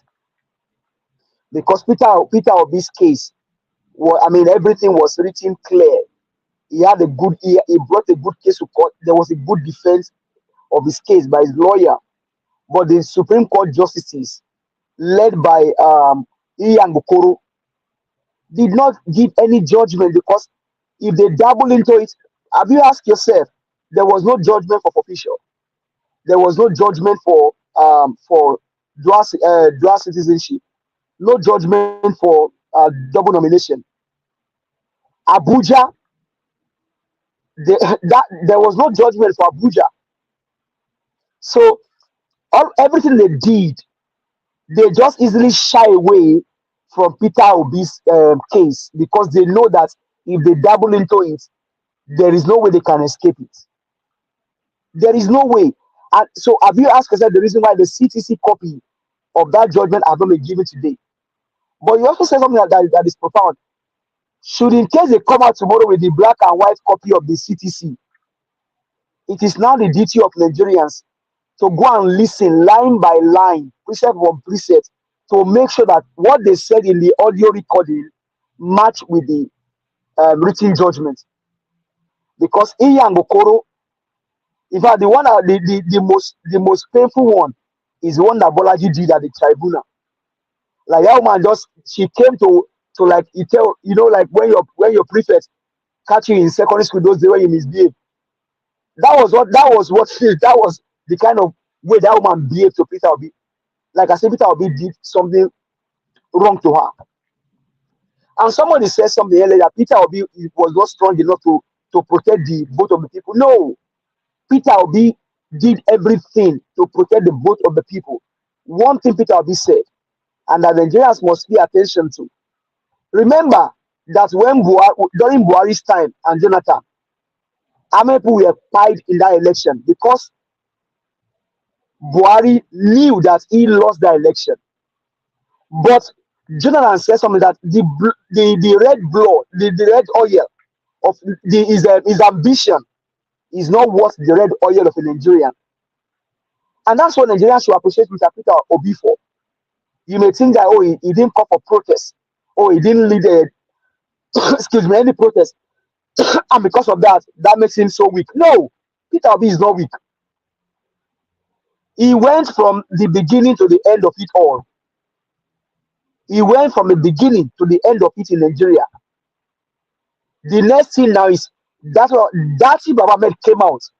He said for him and Peter Obi, it may have been over as a presidential candidate in that race, but as Nigerians, it is not over for them. And so if they choose to lead a protest, is their choice. And if they choose not, is their choice. But what are Nigerians doing? You can easily say that Peter Obi is weak.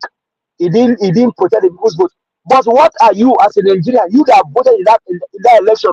What have you done to make sure that you protect your own vote? What have you done as a person? Only in Nigeria, somebody will impregnate you. They will help you carry the pregnancy. They will follow you to the labor room and then even help you deliver the baby. But you wait get the pregnancy. You don't want to do anything. It was easy to say Peter Obi was weak, but you that went to your polling unit to go and vote, what have you done on your own part to protect your own vote? What have you done to call out Mahmoud Yakub? The last time I checked, I have not seen what some people have done. But we can see that Peter Obi is weak. No. Peter Obi, only if you know how much he spent on what he did. Nigerians easily forget. When Abacha buy Abiola, everybody entered their house. Like the right will say, Majolo Monweye, the dance go front, or we they watch your back. We they watch your back. Where they hear wow, now then go first run. This call of Peter Obi lead protest. Hey, you as a Nigerian, lead the protest, let others follow. Mr. Elvis is doing his own protest here by making sure every day it comes out. This matter, we can still speak on it because somebody has decided that he will not give up. He's doing his own part, even though he lives in the UK. He doesn't live in Nigeria. Every day is here. Some of us are here every day. For me, Peter Obi did everything that he needed to do. If you feel he didn't lead protest, if that's the only thing he has not done, you do it and let other people follow you. Then for Dino Melayo saying that they should boycott election, you can easily say boycott election, but boycott election on what premise? Is there a rule that if you boycott the election, then INEC will fold their hand and say, oh, okay, you have boycotted the election because you boycott the election, then we will not hold the election until everything is addressed. Because the last time I checked, it may be like a game, like the football game. The team A showed up, but team B did not show up, saying that, oh, because the referee that played the last match favored team C, and because it favored team C, it is now team A and team B. Team B did not show up. It will be a walkover until we have a lot to that. Until we have an agreement on that. The whole Nigerians, we agree, and then we put that into law. This coming election, in fact, coming 2027, we should not even talk about it now until we solve what is in our hand right now. We cannot go anywhere because the system is being captured. And if people are thinking that the drug baron is going to do anything, hey, my brother and sister, forget about it. Look at what happened in Lagos. He has left Lagos for so many years ago, but he's still there as their kingmaker. He's still there as their kingmaker. That's why they can demolish house in Lagos. He's still there as their kingmaker. That's why the wife can tell Nigerians and say, the wealth of the Igbos, they go eat their wealth. Because their handwriting is still there. Nigerians, until we remove the hand of these people for every of our matter, then nothing will happen. Do you know that his son, the son of the drug baron, was going to give NANS, National Association of Nigerians, he was going to impose on them a graduate to be the NANS president. The daughter is the Yaloja of Nigeria. The wife is first lady. Now the son is trying to take over NANS. So Nigerians, until we arise and remove their hand for everything, we will not get away forward. Because the blueprints now will not be Lagos. Lagos is their blueprint. And we must tell them that no, there have to be a stop. But will Nigerians act? I'm still waiting. And Nadeko, you guys have said something that you're going to do. Please don't take too much time. Tensions are still high. Let's leverage on that. Tensions are still high in the country. We can leverage on that. Leverage on that and chase out this drug baron from the seat of power. Because in the first case, he didn't win the election. The last time I checked, Baba Chalawa said it. Lai Mohammed confirmed me that they didn't win the election. When they saw how the election was going, they switched up beavers. Peter Gregory Obi won the election. So Nigerians, we are the one that needs to arise. Election can be easily boycotted. We can boycott elections. We can do all that. But on what premise? Mahmoud Yakubu can be removed. All INEC electoral commissioners can be removed. We can take the power from the center, but on which law? On which electoral law? On what electoral law? Is it the one that the Agbado boys in the House of Assembly and the House of Senate singing on his mandate of drug they will stand? Is that the electoral law we want to depend on? Or we Nigerians need to sit down with them, bumper to bumper, and tell them that no, this thing concerns all of us. No Nigerian is more Nigerian than other Nigerians. Until we do that, then we are not ready. Thank you very much. I yield the floor.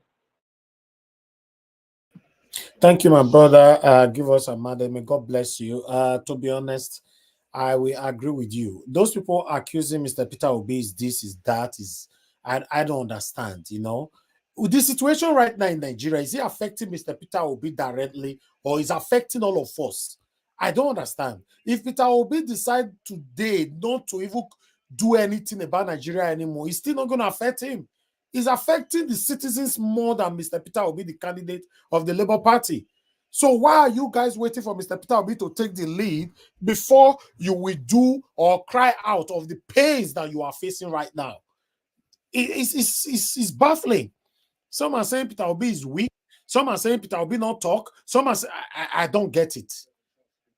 No. Let's just continue to do our part. That's all.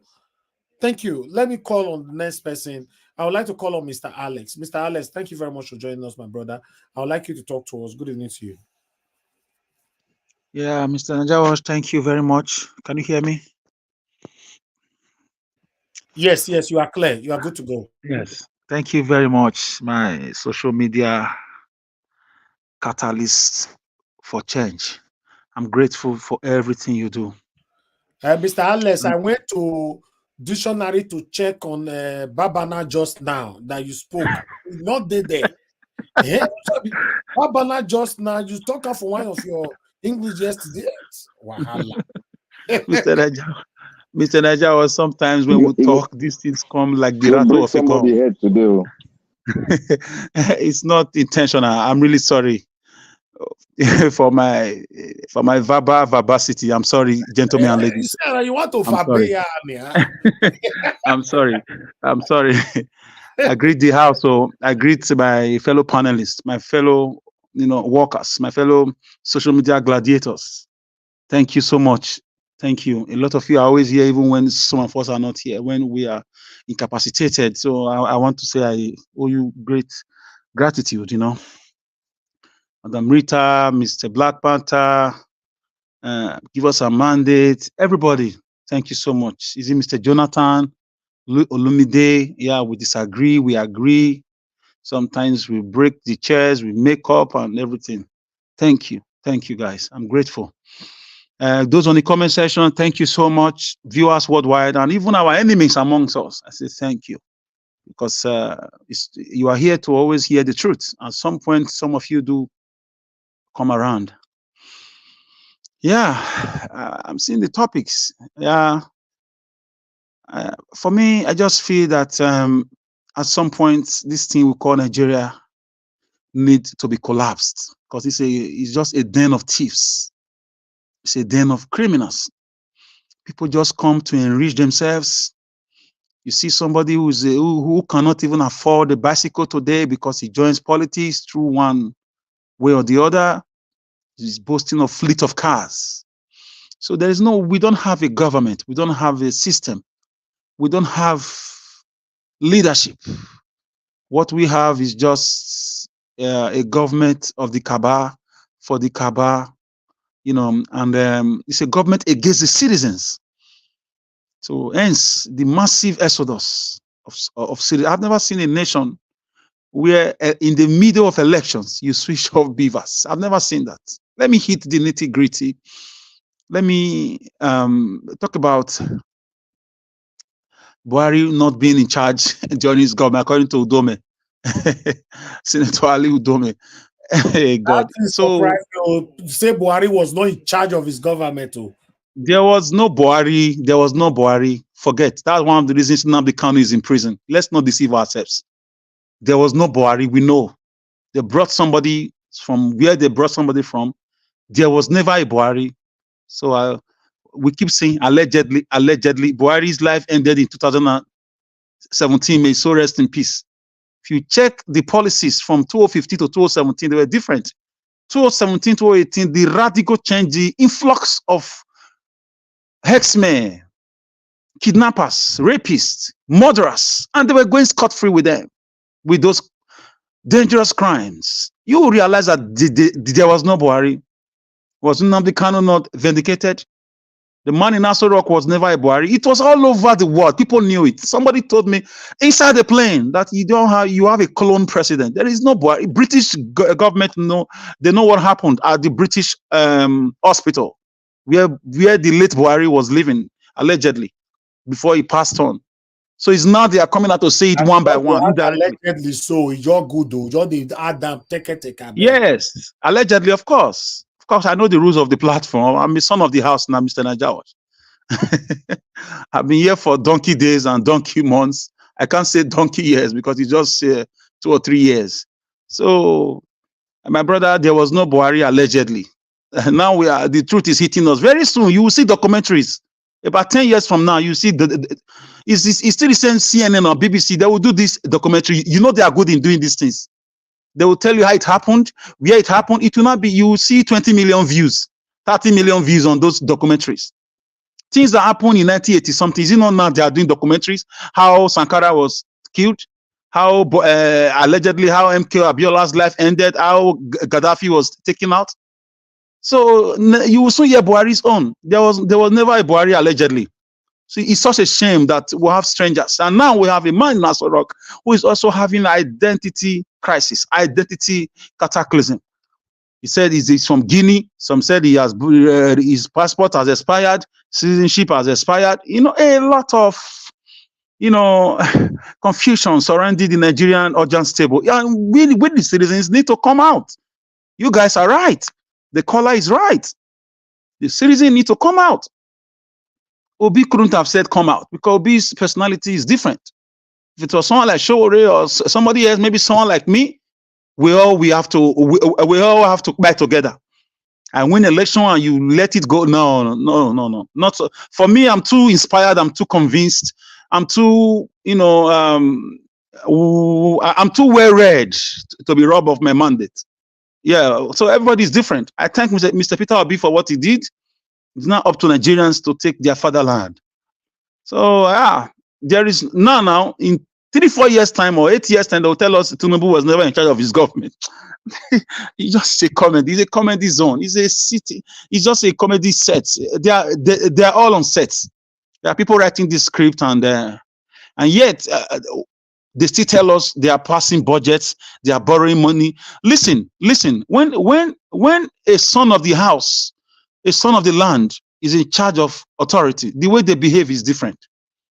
When one of you is really in charge, it's different. You can't just be borrowing an already dead economy. You are dragging it. A dead economy, like a corpse. Even the corpse, you are still dragging it on the floor.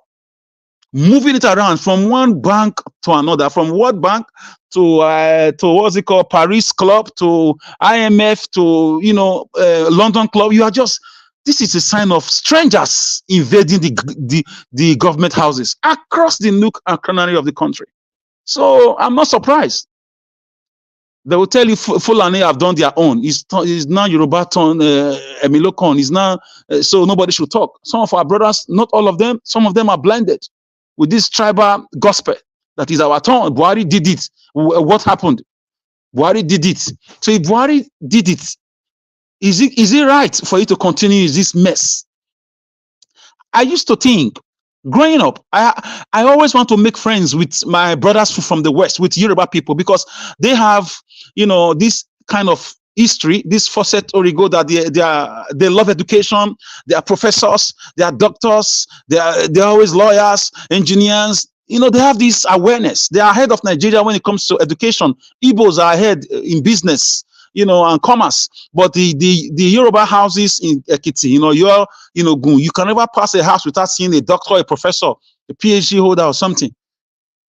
But with what I'm seeing, in fact, with Osibajon's display in Buhari's government, I shook my head. I said, if this is what it is to be a professor of law, capital reject and meta to that.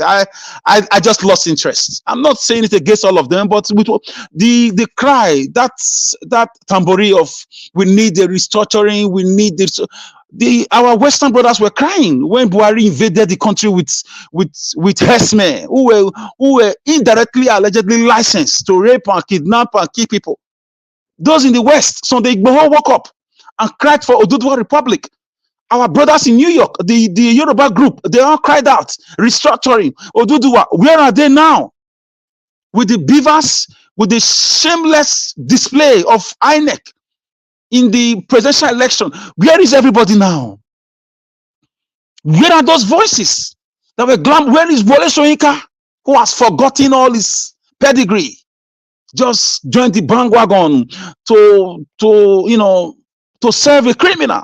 We live in a country where professors are now house boys to thugs and drug dealers, to certificate forgers, to people who who forfeited $400 and something thousand because of narcotics, heroin, drugs, allegedly. So now you can see the hypocrisy of Nigerians. Ms. Service, I join you to say that some of us are talking, when we have chance to go into government, we'll do worse. We'll do worse. Yes. Look at now. During Buhari government, we were all crying. Edo people were crying. The Yorubas cried more that where we need restructuring. We are not one. There is a man, one is a professor that was always going to New York at the United Nations, going to Addis Ababa in Ethiopia at the African Union meetings, presenting Oduduwa Republic, papers. Where are those cry now? What has changed? My God. Anyways, we just keep talking.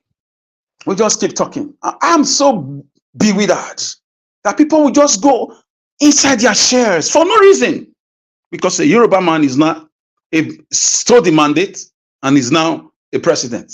I know that many Yorubas are talking like our brother here, give us a mandate, but the elites in the Yoruba, political strata, they are quiet. 80% of them are quiet. If not 90%, they are quiet. They've taken away that. In fact, what's the name of this man? Sunday Igboho was like Nnamdi Kanu. Where are those agitators for the Oduduwa Republic? Where are the governors that formed Amotekun? Do you know how Amotekun was formed? Because of the invasions of the Fulani herdsmen activities. The Amotekun was supposed to be a child of the Oduduwa kingdom. It was the beginning of the emancipation, but they quenched it now because our brother is in power. Our Lokon.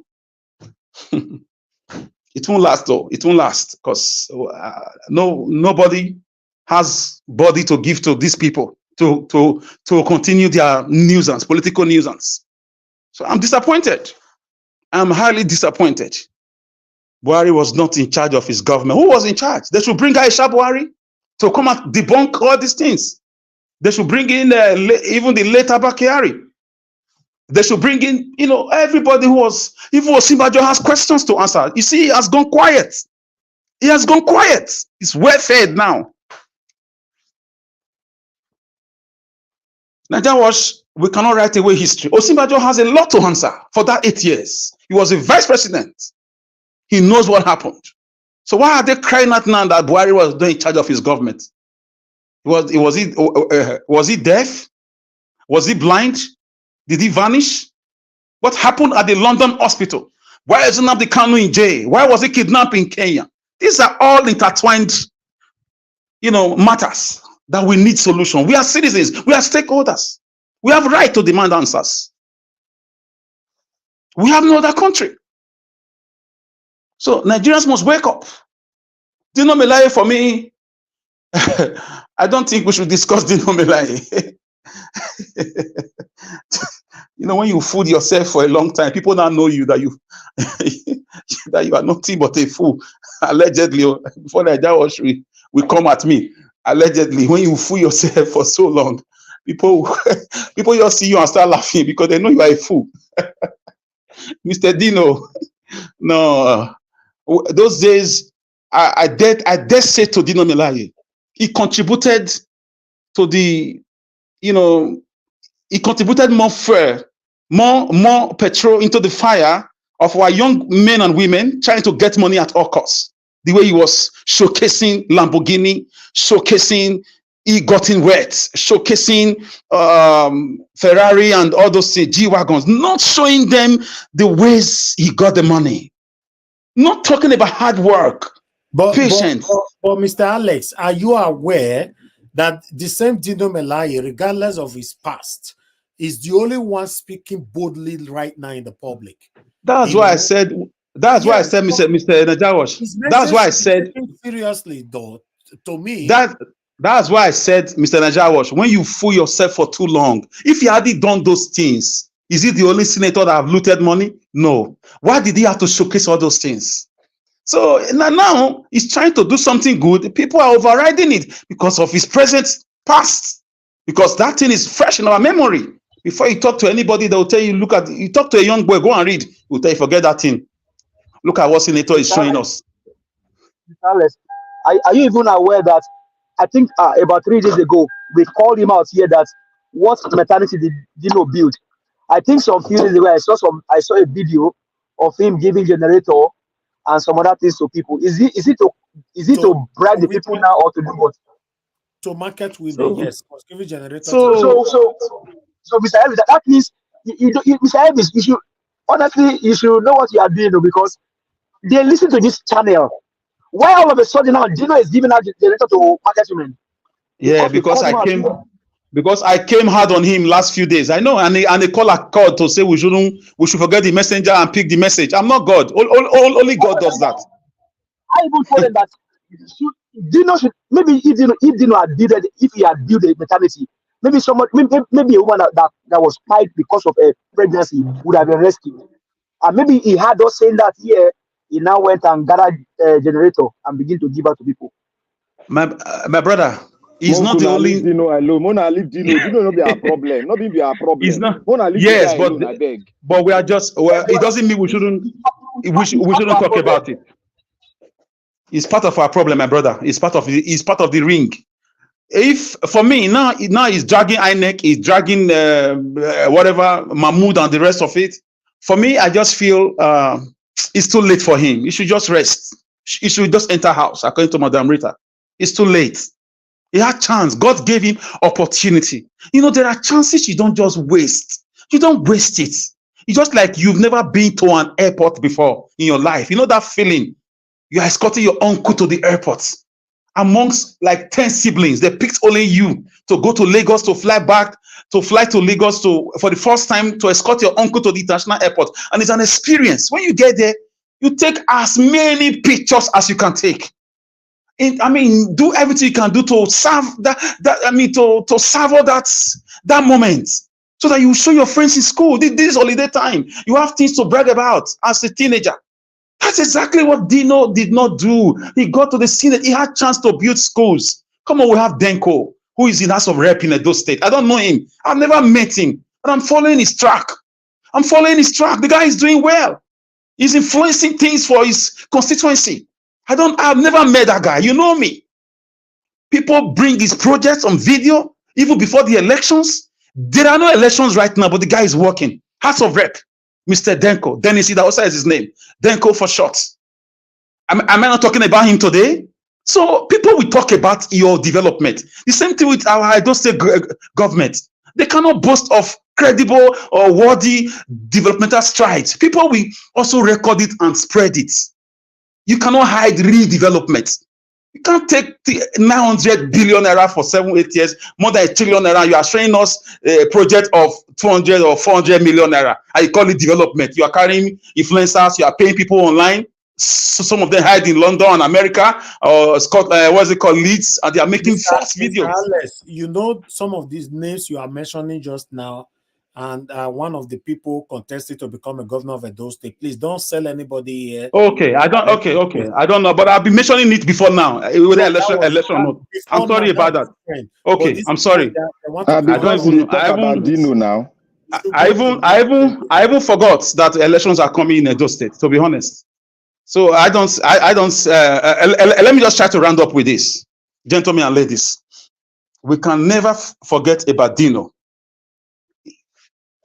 For me, the way he misled our people with materialism, we can't. Whatever he's doing now is for his selfish interest. Wike did more than this before, and eventually we found out that he deceived us. So we should just open our eyes.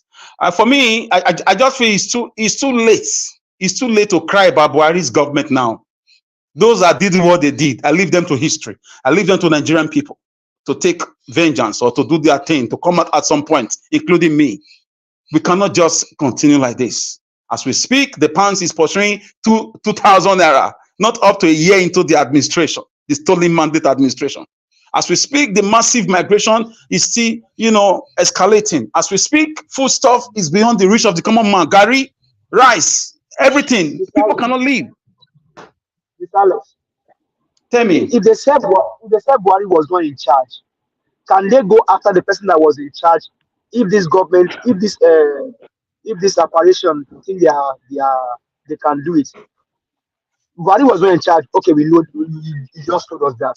Can you go after the person that was in charge? And then, for example, leave this guy, Emefiele. Emefiele did not commit any crime. He was sent. So go after the person that was in charge. Make sure that all the money stolen, bring it back for us. Where a president is building a train from one country to a country that is not its own, without any apology to anybody. So, Nigeria Wash, I want to thank you for the good work you're doing. I'm really pleased with the whole thing. 10 seconds. Yes, tell me, please. Yeah, Alex, and then give us our mandate. I think you change that name. You see, give us our mandate. Mr. Obi always said this thing. Don't bother go after the people because they are going to waste much of your time. The problem we have in Nigeria is more than those people you are going after. We need to solve the situation so that the influx of those dirty rags should not come into government again. How do you sort it? We have to start. Look, I will answer how we sort it when I want to speak. Let me say this. Now, do you know that more money are in the hands of our politicians that can pay off our debts? More money is in the hands of our politicians that can pay off the debt of Nigeria. Do you know that? Of course. Donald Trump said it. He wanted to expose your name at the time. God bless you. We have more money in the hands of that is allegedly. That is allegedly. It is clear now. When the governor has Donald Trump was stopped by the Congress in his time. Donald Trump was stopped from doing that. So let me just round up, gentlemen. And I want to tell my brothers from the East, I thank God that the demolition has been thwarted for a while. I don't know what is going on, their final solution. If the demolition continues, if the oppression continues, if the ethnic bigotry and ethnic cleansing or profiling continues, I think it's time to hoist the flag of your country if you want to, because they are pushing you. Because I don't see any other way to solve this problem, because the country obviously is not a country. Chasing each other instead of bringing a national confab or visiting Jonathan Goodluck confab and see how we can have a restructure, how we can talk to everybody that makes this fraudulent country called Nigeria. You are busy demolishing houses. I want to thank the Oba of Benin for his intervention. Yes, people may not know. I thank him. This is not allegedly. I want to thank the palace. Thank you for that visit. Thank you for the discussion you had behind closed doors. Thank you for your fatherly intervention for what was going to turn into something else. Because I know that the Igbos would have reacted should things have gone further than that. So Nigeria Wash, I'll drop it here today. Thank you. Thank you, everybody. Thank you so much. Thank you. I appreciate you for your submission. But even after the visits and all that, even the Ohanese and all that, but today now, part of the presentation we presented today on this broadcast is that the Lagos state government is saying that nobody can pressure them or force them, threaten them to bow, that they are going to continue with the demolition. Is that not what we took earlier on? So for me, like I normally say, in the country Nigeria, you can complain, you can cry, but who are we actually complaining to? Who are we crying to? So it's crazy. Najawash, thank you, sir. What you just said now, at least when it happened, when it breaks forth, when we all react, citizens or the Igbos or people because of poverty or because of what is going on, nobody will say we did not vote. No. The Oba did not visit. Nobody complained. Najawash was not online every day crying. Other platforms who also cried. Nobody, there will be no excuse. It's a round circle. And it's been completed. Nobody will say Obi did not come out. So that's it. Thank you.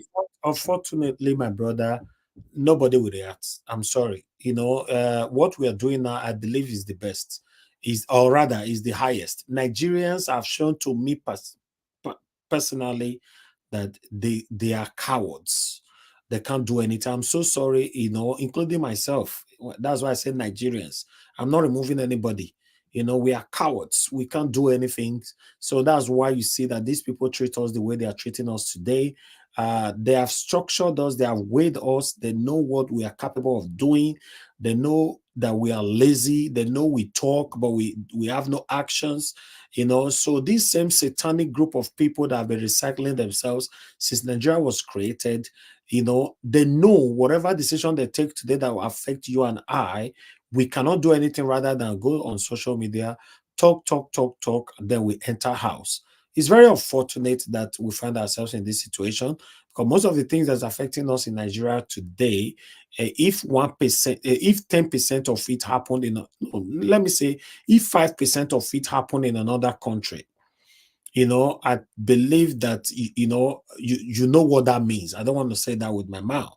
But in Nigeria, we have reached the maximum. We have reached the maximum. It means that we're in the height of 100% right now of excruciating situation. Nigerians are still quiet. Nigerians are not coming out to pour out their plights. Nigerians are not even talking. Everybody is behind the keyboard. It's painful. That's why you see, you know, I don't know. I'll keep that. I'll keep that statement. Thank you very much, everybody. Let me just move on. Let me call on the next person to speak to. Black Panther. Thank you very much, my brother. I would like you to start with that statement you made earlier on Black Panther by telling us that you were saying something that I countered you with, right? You know, please respond to that because you were saying we should try to sort this out, do that. To who is going to sort it out? Who? I don't know. Okay, Nigeria, thank you for giving me this opportunity. I'm not going to speak for long. Thank you very much. Thank you, all protocols observed. Thank you, Alex, for speaking your heart out and other speakers. Now, I want to say before I react to what you said, Nigerians are not weak. Nigerians are slow to reaction. And there are so many factors that are oppressing them my brother, not to react. I'm sorry. I'll oppose that 100%. You might oppose it. Before you were born, my brother, people have mentioned the same statement that you just said. Look, that Nigerians are not weak. And then they call bomb Black Panther. Black Panther Black Panther is about 79 years old man now. You are still saying Nigeria is not weak. Naja, I'm entitled to my own opinion. What you said is your own opinion. I have history that will back it up. Nigerians are very reactive. But there are so many factors that are slowing them down. We can look at a lot of historical events that has happened, which Nigeria came out right in the western region, in the eastern region. It has happened. The factors that are holding Nigerians down, they are the tribal factors. The question was raised up here today. Why are the hierarchy of the Western leaders, why are they not talking? These are the things I am saying. Why are the hierarchy of the leadership of the Yorubas that are human rights actors, why are they not speaking? These are the things I am saying. Now I want to go to that issue of talking about how we are going to go about it. You know, I was speaking before. I said the NADECO factors, we can go further in that way they did, and they took over government. They went through all rigorous means, and the government submitted, and the Babangida said, I am bowing out. It was as a result of NADECO mobilizing every Nigeria through the cells that they created. It was backed with monetary aspect. People were outside the country, they were backing with finances.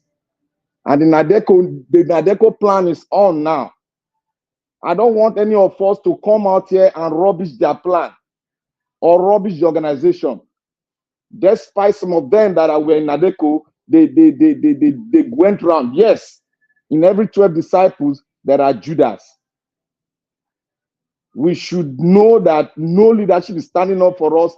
These people are standing on, they are trying to make a plan. We should not be on our seat and try to rubbish it because some of us have not been parcel of the cell created by NADECO. We should go and investigate, and Alex knows about NADECO very well. So as they draw out their plan, wait, let me land. I don't want, let me land. Okay. You can say anything, you can ask any question, but let me land. Nigerians need to wake, Nigerians are not going to wake up until they have a group of leadership that will start doing things, the right process to bring down this government. It's not an easy task, but you need people that knows how to do it. That is what we need. It's not by shouting or going to the street, allow people to be silent. There are people that knows how to do it. They will bring down a government, and that government will submit to the laws of the people. We have rascality in our government. The reason why we have rascality, like you people say we were arguing about yesterday, you people were saying, oh, it is the people, not the system. It is the people, not the system. You are still having it for over 65 years. You are still saying it is the people. When are we going to change and do it the other way? Somebody came here and he told me that the parliament system was not working. Let him bring a book. I told him, let him bring a book that said the parliament system did not work. We were respected all over the world. With our prime minister that came to America was respected because we were passing a system that was strong. But all of a sudden, the military came and twatted it. And people were saying, oh, they did this, they did that. They don't have any facts that will back them up. But they come here to say something contrary. Bring the fact yesterday, they couldn't bring it out. We should not come here. Look, I told you all, I stand for the truth. If you want to prosecute me for the truth, so be it. Let God be the judge. We should please, if we know that we don't have a plan, and somebody, NADECO is bringing out a plan, we should please join heads, ask questions, yes, so that we know how they're going to do it. Yes, sir. For me, you spoke about NADECO, but you know the chief sponsor of NADECO, one of them was Ahmed Bola Tinubu, right? Are you aware? It was part of parcel of it. It was part of it. He was bringing drug money to NADECO to do what happened. Yes, NADECO fought. But everybody who wants to contest election nowadays, be it governorship, be it senatorial, they cry, especially from the west and south. We fought military government. We fought military government, but immediately you give them power, they become worse than the previous government. So for me, my dear brother, I know NADECO's antecedent very well, but I think most of their members are all in power, and we've not seen any changes. They are even worse right now. So what are we NADECO in for? I just feel it's a bandwagon. It's just a continuation of the bandwagon of criminality that we have in our system. The only NADECO we should encourage now, like we are saying now, the people should come out. That's the only thing that we can do to take back our country, because Sri Lanka did it without any force spending money from diaspora. Alex, thank you. Because NADECO do not know the prices of foodstuff in Benin in markets. People are suffering, my brother. Thank you. Alex, you people keep on making, reference to Sri Lanka. Sri Lanka is Sri Lanka. Nigeria is Nigeria. And Egypt is not Sri Lanka. You didn't answer my question. You didn't answer my question. You didn't answer my question. My question is this: the same people that have been ruling since 1999, 60% of them are from Nadeko. What have we gained? Governors, senators, president, they are all liars, thieves. Black Panther. See, when have you you asked your trade, question? yeah. Black Panther. Let me add to That's that another also. question. No, it's the same, because exactly what I wanted to say. Mr. Alex just said it. But see, the line of Nadeko, you have to tread it carefully. It is not the sole solution or the only solution, or in fact the highlight, or what you can call the prime solution. Mr. J, let me continue. When I understood where you're coming from. when you tread on Nadeko path, you have to tread on it carefully, very, and again just to make it clear, Nadeko did not in any way brought Babangida down alone and in See, itself. Mr. J, I'm not going to argue with you. If you want to bring something that will make me argue with you, I'm not going to argue with you, because anybody can say whatever I want to say. Because anybody can say whatever I want to say. It is based on, but based what on you your are interest. saying. What you said now. You said something What about me, I know. 1966. You said something about you said something. You are saying it on fact. When you talk Mr. about J, the parliamentary government, Mr. J, relax. What me, I know, and what I was part and parcel of it, because I was in the institution where I was incorporated into this thing. What me, I know, I will say. If Nigeria know any other way, we will sit down, we will look at it, and we'll let any other way come. But as long as we are existing, and as long as we are crying, people are in their room, people are they are typing jargons, people are saying jargons. Nadeko, if they bring a solution, because we need leadership in this struggle that have a like minds with us. We cannot go the other way where we have no leadership. We need Mr. Black Panther, where was Nadeko when Buhari was dealing with Nigerian? Wait, I want to answer your question. You can look, Nadeko leadership, half of their leadership, they passed on. So you people should note that. There is a purpose, and Nadeko had aim and objective.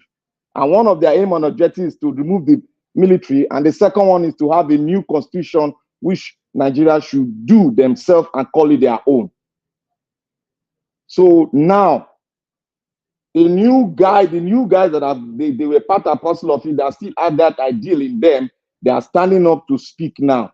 We have right to say, oh, this one chop money, but let us look at the content they are bringing, and let us look at the plan. You don't have the power to go to UN to negotiate, or to go to any government to negotiate. They have it.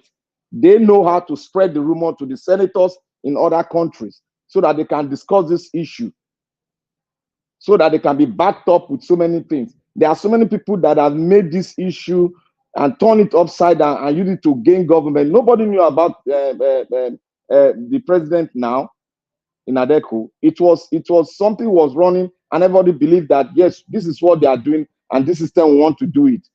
So we should please not try to jettison it, because if you are jettisoning it, you must be able to bring your own solution that can be more than theirs. That's simple. So please, every one of us, let me round up.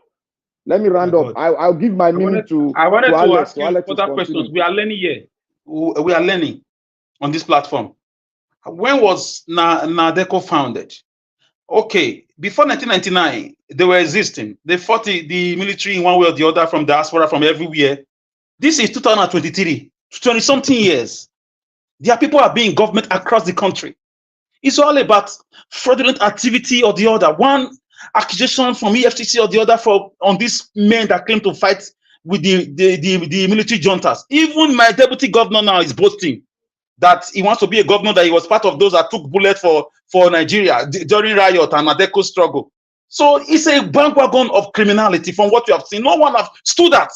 across the country to say, I'm a governor, I was in Nadeco, look at what I've done in my state.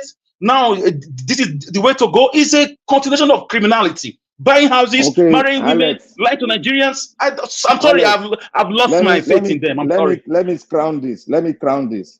What we should do now, please, we should not be distracted by the personality that are talking. They want us to be distracted. We should take the word that we need, that will propel us to see that the system we are having now is changed. Please, I beg you all, don't let us get distracted by the personality, bringing the word that we need for our own success. I bow out at this moment. Thank you very much.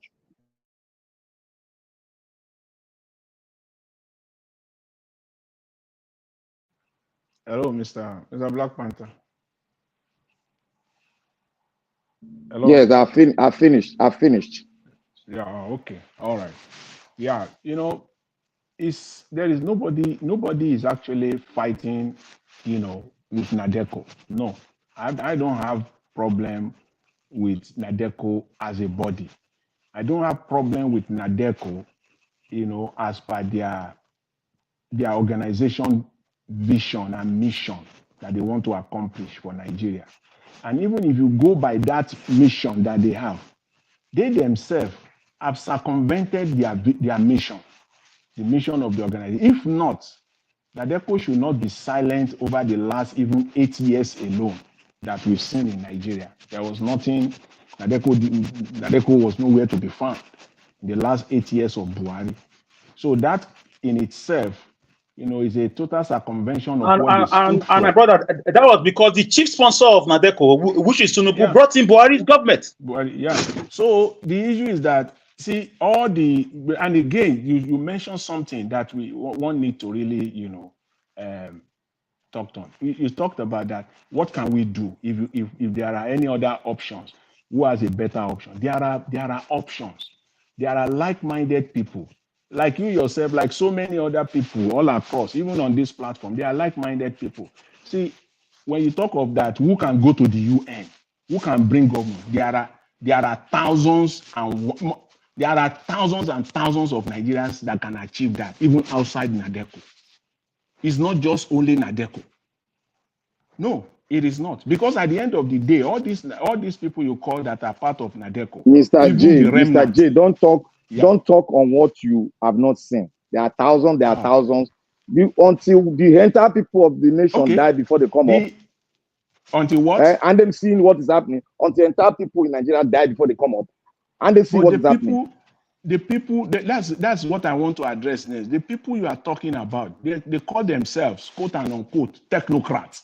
Most of the people that you are referring to now within the Nadeco that can go to UN, that can sit with, you know, men of clout around the world, they call themselves technocrats. Almost all of them, and at one time or the other, be brought in to be part of the government of Nigeria since 1999 to date as technocrats. Nothing happened, and this is where we are in Nigeria. So that is why, for me, I have my antenna very, very, you know, alert when I hear Nadeco. The mission of the organization, what they stood for, is good, is right. But what I'm saying is that the motive of the people behind it, for me, is about using it as an access to get to power in Nigeria. As what look, Mr. the said, leadership of Afenifere is a member of Nadeco.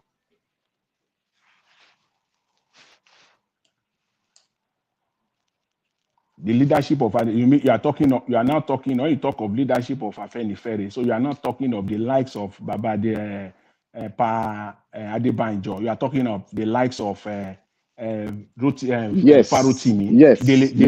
Dele Farotimi. They are of Nadeco. Yes. Let me tell you, when people like that comes out and identify themselves as being part of Nadeco, of what Nadeco is doing right now. I'm not talking of, you know, you can say you've been part of Nadeco in the past, any other person, but I'm talking of if such people can come out today and identify themselves as being part of Nadeco, when you start seeing people that we can say, okay, these are people that we heard their voice and their voices during. So what's all this discussion about Nadeko all about? Is Nadeko our problem in Nigeria? It's not our problem. It's not Nadeko is not a problem, but it's part of us. You are talking about the solution because we don't want to talk here just about the problem. We talk about this more. We cannot use 1 hour to talk about Nadeko. Okay, all right. So let me just make this point. Say when people that in the last, let's even forget about 1999 to date. Let's just take the last 2 years alone, from 2021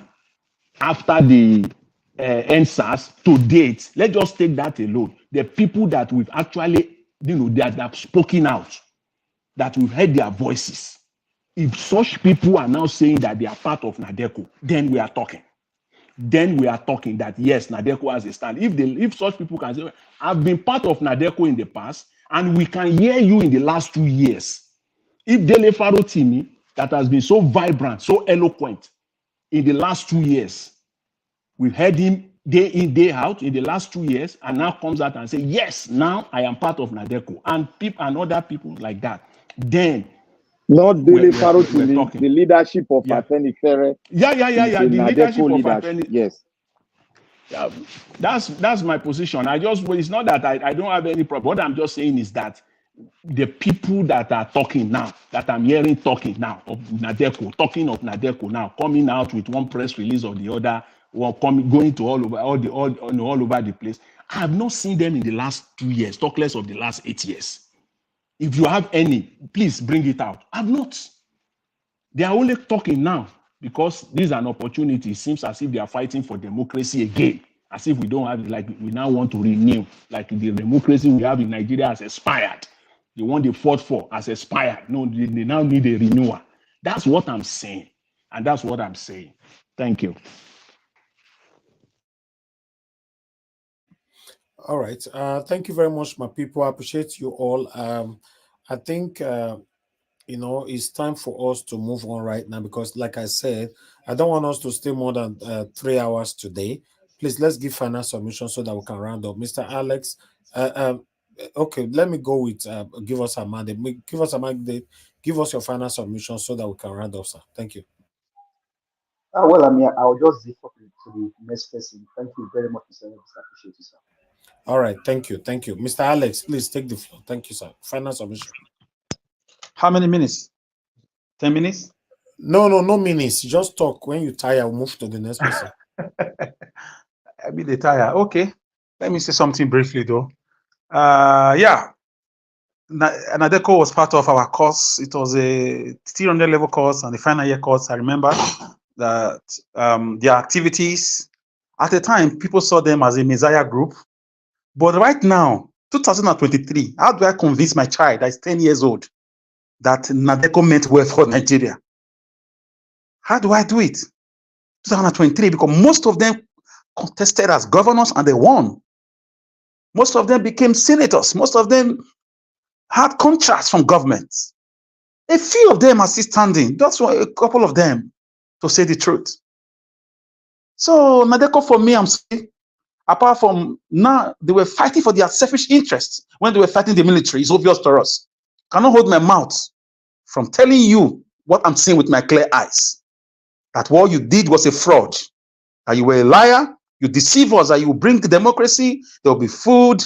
There will be restructuring. The constitution will be changed. There will be national security. There will be change of government, change of system of government. The duplication of offices was bad. It was too much. Power was too much on the center. We have to do regional government. All those Nadeko propaganda, to me, in 2023 now, is a fraud. As a student of politics, I applaud the activities fighting the military, but now, the end, they say, justify the means. How markets, like we say in our local parlance, how markets?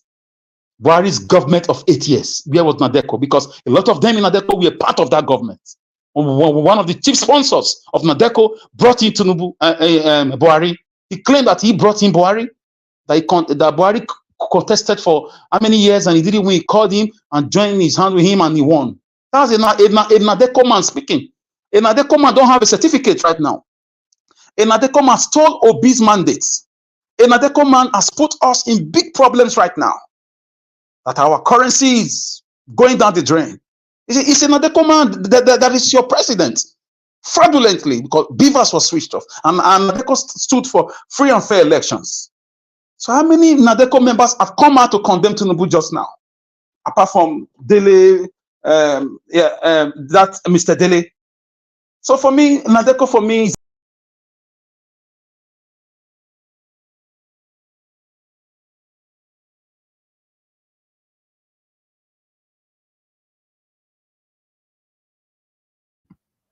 Mr. Alex? Okay, we lost Mr. Alex right there. I hope anybody can hear me, Sha. I can hear you. Yes, They don't block him out. Okay, it don't come back. Mr. Alex, we lost you right there. Can you hear me now? Hear me. Mr. Alex, are you there? Yes, I'm here. You see, they were listening to me. They cut off my network, but Okay, it's stronger than them. You are good now. So, Nadeco is very important. You cannot discuss 1999. You cannot even discuss 2023 election without discussing Nadeco, because they brought us to where we are today. Because they had opportunities, they wasted it. A lot of them were in PDP. So we must educate ourselves with facts. We are disappointed in them.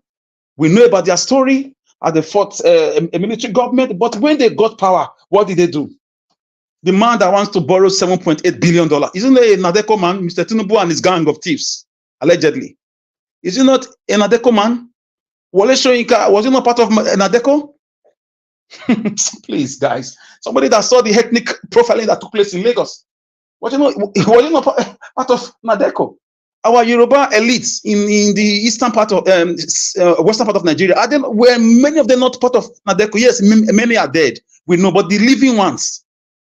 Osinbajo, was he not a subscriber of Nadeco?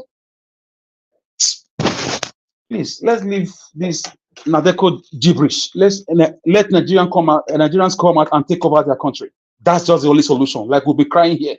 People should come out. NSAS, the day NSAS started, NSAS has been coming since 34 years before it started. The man that brought that hashtag NSAS was interviewed. He said it was 2014 that he first used that word hashtag NSAS. It was coming. It was a gradual thing. I know Nigerians will come out. I know. Yes, now they are lazy. Now they are coward, including me. No problem. But I know they will come out. I know. The juju will soon get off our faces. Minus me, though, because juju can't work on me. Because if it was working on me, I will not be here talking. The distraction with beer parlor and what you call, is it blow, Mr. Elvis? I don't know what that means. Whatever it means, it will soon go off their faces. So Nadeco, for me, they should hide themselves in shame. This is why you don't hear from them anymore. You don't, apart from recently. 8 years of impunity. 8 years of wickedness under Buhari. 8 years of kidnapping, rape. A whole railway line was kidnapped. 8 years of massive borrowing. Where was Nadeco? The great Nadeco. What a shame. How are the mighty falling? Tell it not in Gath. Say it not in the streets of Askelon. This is to the Nadeco people who are rearing up their head. I would not be surprised if these ones talking today are being sponsored, allegedly. Buhari sponsored a lot of NGOs those days, a lot of pressure group to sing his praises while he looted billions, took more than 1 million lives, allegedly. So Nadeco should sit down and ask themselves questions. Even the ones who are dead, may their souls rest in peace, but when they were alive, were they not part of the corrupt system? The leadership, were they not infiltrated? Yes, I don't have solution for Nigerians right now, but it doesn't mean I shouldn't tell you the truth. I'm not against you, my dear brother, Mr. Black Panther. You also spill your knowledge, and I respect you as always. But we must say it how it is here. Nadeco is part of our problem, because most of them that fought that fight, that were claiming they were trying to help Nigerians. They were touched by the suffering. They were touched by the lack of water, lack of whatever. All of them came to power. What did they do? They stole more money. They borrowed more money. Encouraged the wickedness in Aso Rock. Gang up with the northern oligarchs. Ruined this country. Joined the Kaduna Mafia. Joined the military men who put on civilian uniform to ruin the country. When you need them most, they won't talk. You tell me Nadeco, leave. That's why I've never mentioned their name in all my submissions over 2 to 3 years on this platform. Because I know about them. I'm disappointed. I was heartbroken because there's no Nadeco anymore. It's been swallowed up by the drug baron. Millions of dollars, if not billions, have been used to flush away the Nadeco ideology. Because there was never really a conviction, with the exception to a part Adebanjo. I'm not stupid. I cannot rope everybody with the same rope. Adebanjo and his followers, thank you for what you've done. Thank you so much. May God grant you strength. Because that man is a living example of people. He's just like me, or I'm just like him. There's nothing. Once I'm convinced with the truth, forget it. Don't just let me know the truth. It's finished. Once I know it, you cannot buy me over. I'm not for sale. See, can I interject you? I knew I was expecting you to say that since, and you are even coming late. I'm listening. Yes, please do that. You if see, Najawash will allow you. If you know the ideal of an organization and the people practicing it, 1 or 2 or 3 of them messed a pull off, you shouldn't dismantle or crucify the organization. Okay, can I ask you, who are you in Nadeco? Who were you in Nadeco? Who were you, my brother? Can you tell me who you were? Wait, who were you in Nadeco, please? What we should do is for you to bring out the individual and trash them down. I'll give you an example. When the Mandela started the struggle, when Mandela came into power, and when he went on to his forefathers, the people that took over the party are very, very corrupt. Why was the uprising of the opposition, the guy that was there, what is his name, Malema, what is his name? Why did he break up from the movement and form his own movement? If we know that Nadeco have not done it, we will break up from them and form our own movement and be the one to bring out this Nigerian so that we can have a headway. Okay. Those are the kind of solutions I want to hear for people. I don't want you to crucify any organization. My dear brother, we cannot be on Najawash saying the truth, and when it comes to our tongue, we want to bend it. I don't know who you were in Nadeco. Probably you were just one of the a guy who was working in one of the offices. I am not bending anything. I am speaking the minds of people. Look, Nigeria has one thing. Wait, sorry, just say 1 second. Mr. Najawash said one thing. That was 2-3 days ago. He said, when you are doing good thing in Nigeria, if the day you do one small mistake. No, it's a different case. Don't use Najawash or robots. No. No, it's a different thing. Let me explain now. It's my turn. It's my turn. Can I explain? Can I explain what you are saying now? It's a different thing entirely. Not when you fought for something and now you got that thing. You became times 10 of the evil you were fighting against. That is Nadeco for you. Should I send you their constitution? It is not. Should I send you their man? Them. I've got it. Not them. It's Nigeria. Listen. Don't say that. No. It's wrong for you to say that. Why did Yakini Tinubu? Why did he leave Nigeria? When he was asked that is, listen now, let's talk. I mean, by God's grace, this is my feed. Why did he leave? That his life was at stake because of his activities in Nadeco during the military government. The military government will after him. Adebajo, go and ask for Adebajo. I'm telling you things. Whether it's a member, go and ask. I'm telling you things that we know. We know it. Tinubu left Nigeria. He was on exile because government was on him because of his activities in Nadeco. He was one of the secret sponsors. So for me, there are a lot of them like that. Even Mr. Falana, for me, our great lawyer will be weeping in his grave. Barrister, San, yes, Ganifa with me. He will be crying in his grave to see what our Falana has become.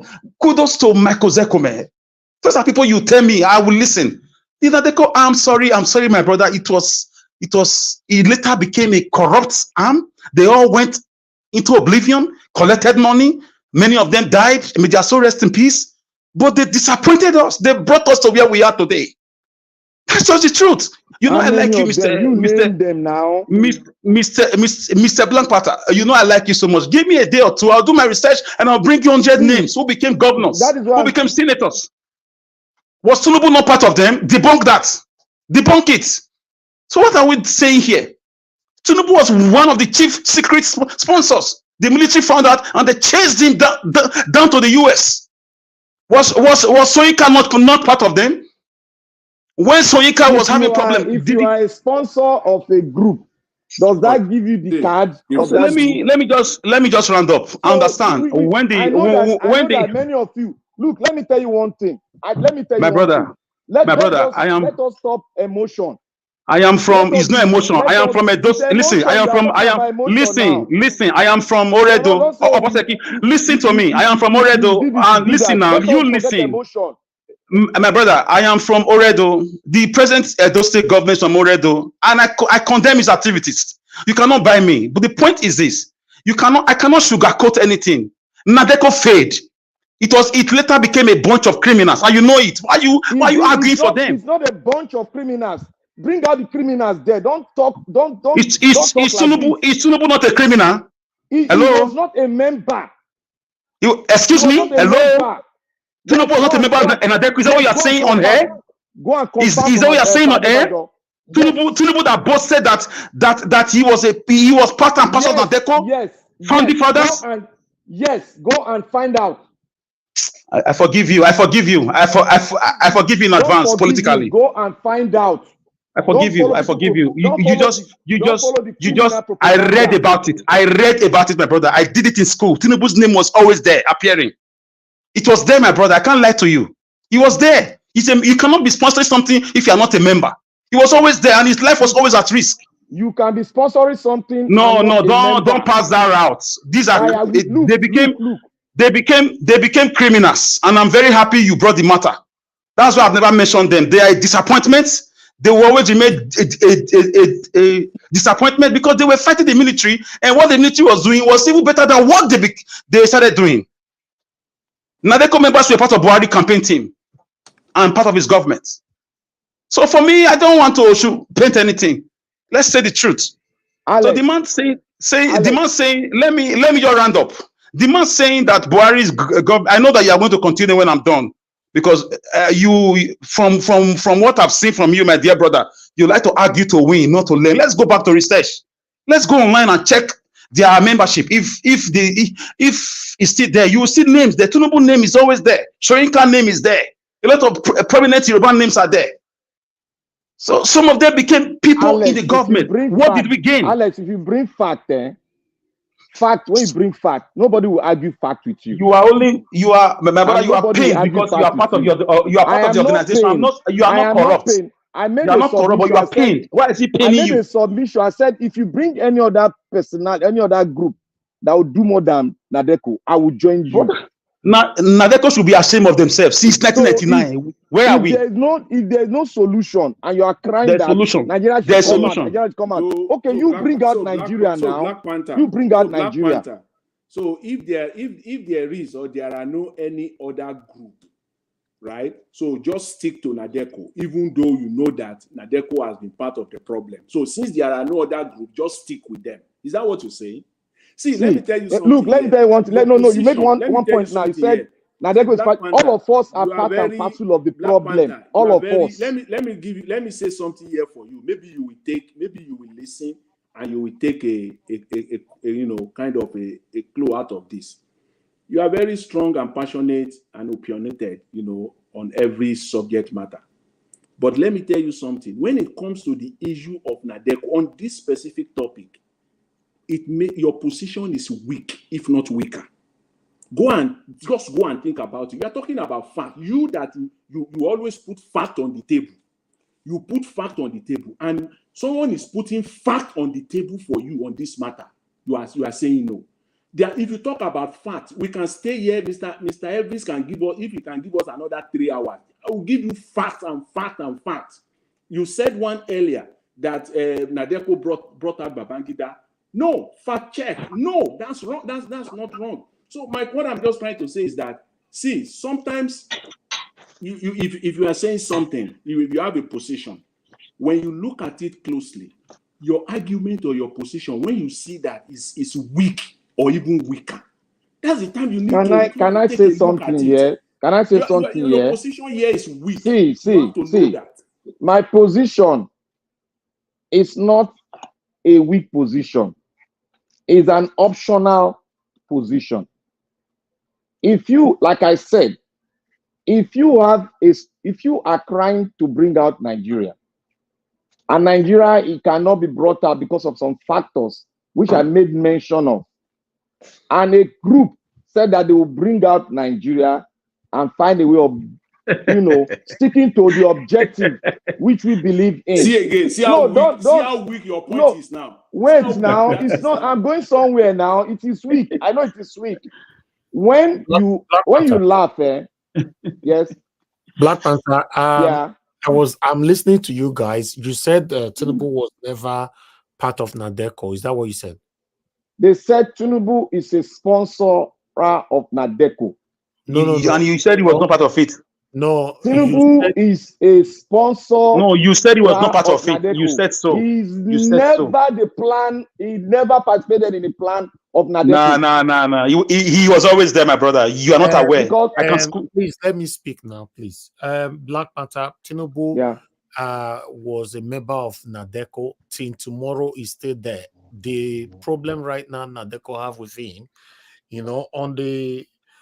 on March 20th, 2023, NADECO group speak on expelling Tinubu out of their group, which Tinubu camp tackled them.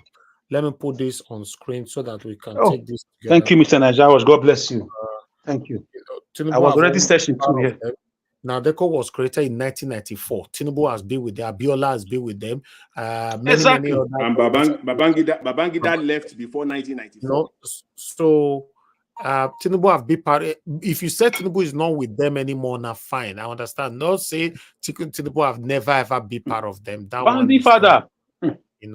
So that one have not been there. I just did the research very quickly now, and I get to find out that Tinubu have been part of them. But they tried expelling him back in March when he was the president-elect, But Tinubu camp, they fought back by saying that no, he cannot be expelled. If he was not part of them, why was he fighting back that he cannot be removed or expelled out of what are you saying? There are two versions of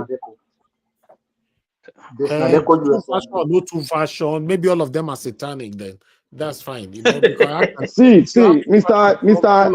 Najawas. Hold on, let me take this article quickly so that to counter what I'm saying, you can see the NADECO group speak on expelling Bola Ahmed Tinubu. So I will take it from here. The National Democratic Coalition NADECO Renewal Group on Monday condemned the threat by the National Democratic Coalition NADECO in diaspora to expel the president-elect Bola Tinubu. National President of the Renewal Group in Nigeria, Professor Atilade Adea, who is eating something now. What you are eating or anything that is affecting us, please mute yourself. Let me just go to the quote that I would like to take here. Okay, I would like to take this quote. The threat to expel Tinubu, a Democratic from the NADECO group in the USA, is insignificant and inconsequential. This is given the fact that no credible institution or court of law has condemned the poll that produced the president-elect except the opposition parties. Few individuals have been building on controversies and lies, spreading unverified rumors by opposition parties to discredit the good personality of the president-elect. So what are you saying? Tinubu was seriously fighting back for him not to be expelled? That is Tinubu's mantra. He will create a faction within a system. That is the faction of NADECO. When you say Tinubu was not part of, there was not part of them. How can, if you are not part, if me, I don't know, and I'm not part of NADECO now, they'll say they want to expel me. I'll still come out and say, you cannot expel me. Why I don't know Mr. Najawas, you have brought your fact, isn't it? Thank you for bringing that fact. Yeah, it's my turn. I'm not done. It's my turn. It's my turn. I'm still on. You guys are interrupting me. For me, we come to Najawas to learn. Is social media urgent tables where we come to learn. Everybody learn here. It's a media synagogue or synagogue. So we don't argue to win, we argue to learn. A lot of times here I've been corrected too. So for me, saying that word NADECO, so for me, it's supposed to be sour in your mouth because right now, since 1999. They started fighting from the 90s, if not late 80s. So for me, I felt embarrassed hearing it from my vibrant, articulate, very consistent brother, Mr. Black Panther. Even if you serve them in one area or the other, you can put that in the dustbin of history. I know you are a very prudent guy. You are a guy that is passionate about your country. And a doma at that. So on your behalf, I say capital rejectamenta to that fallacious argument about Nadeko being the messiah. That will, what a boogaboo. You can't say that, my brother. No, I told you already, politically, I forgive you in advance because Nadeko dragged us to all this. They won. When they won, what did they do with the government? What have they been doing with the government? 60% of the people Obasanjo worked with were part of Nadeko. With the same with Jonathan Goodluck. They've been there as governors, as senators. Name one state that stood out across the country. The same reoccurring decimal. The same political common denominator of corruption, wickedness, taking of lives, looting, massive looting. Nadeko members who became political gladiators. Mr. Alex, you cannot generalize that all Yeah. members, all of them are criminals or they are bad. No, some of them. Yes, sorry. Talking from passionate ground. That is what Alex is I'm sorry. I'm sorry, my dear brother. Thank you for correcting me, Mr. Elvis. I just noted. I'm sorry. I never told you I was perfect. Thank you. But me, I don't argue to win. You see, now I've taken it. I did not argue with him. That's how this platform is. So nobody is a warrior here when it comes to knowledge. We all come to draw day by day, educate people, get ourselves informed too, getting ready for that day where Nigerians will take to the streets so that we'll have things to tell people when the world is asking questions. So, Mr. Black Panther, I'm not against you. We are all on the same page, but different road leads to the market. As for Nadeko, it's a disgrace, and they should remain in that disgraceful path they've been. Thank you, Mr. Najawash. I will leave it here. Thank you, everybody.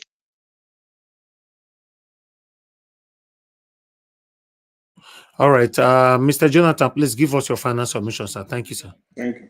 Thank you very much. I think I will just, leave that and then, go to what I think is more, important, to me today, and that is the issue of the call for all political parties to boycott elections in Nigeria. I think that is something that is very, very serious and very, very important. And I cannot emphasize that enough, because that is the starting point. Nigerians are not coming out. We've cried and cried out, say everything. People just they just stay mute all across Nigeria. They are not doing anything. And for that to happen, you need the ordinary people, sorry for using the word ordinary. No one is ordinary. You need the good people of Nigeria. All Nigerians across the length and breadth of that country, in the urban cities, in the rural areas, all of them to come out and to take the country back. But that is not happening. We're not seeing that happening today. And this call for political parties to boycott election is part of that process as well. Because in this case, you are not calling the people across the length and breadth of Nigeria to come out to protest. You are not calling on the people in the rural areas, in the urban areas, the Nigerian people to come out. You are not talking of people relatively that have that political clout, people that can speak and they have platforms, they can speak and then it can go far. Those are the people now. So if these people are now talking, I think that part we should take it seriously. If they can come together on and fight this common enemy, they have to do that. They must do that. If indeed they are true, if indeed they are fighting for a true Nigeria, for a great Nigeria, if that is their mission all along, if it is not just about themselves alone, about the fact that they just want to get there to loot the country, siphon the country's common wealth, feed themselves and their families alone, if that is not the case, then I don't think any political person, any politician should even, stay back on this. It's the simplest of all. If you itemize what the problems are, what are the solutions, and you list all the solutions, this one is like what you call the low-hanging fruit. It's the simplest of them all. This is the low-hanging fruit. This is the simplest of them all to achieve our goal. This is the simplest. Because this part does not require all the people across the length and breadth of Nigeria to come out. This requires the so-called politicians, people that have the clout. They have to initiate this. And as I've said earlier, if indeed they are true, they shouldn't have issues with this at all. They have to come together to fight this. There should be no political party coming out in Nigeria saying that they are going for an election. What election are you going for? For crying out loud.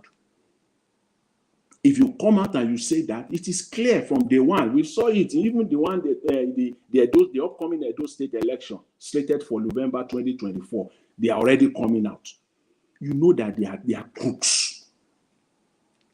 They are crooks. Those ones that have already even made their intentions known. The deputy governor, Shuaib, he has come out already. Want to be the front runner. See, you are not being truthful even to yourself. Talk less of now the people that you want to ask for. You want to ask them to support you. You are lying to them. You are obviously lying to them. So any party, and this is not the ruling party now, it's the PDP.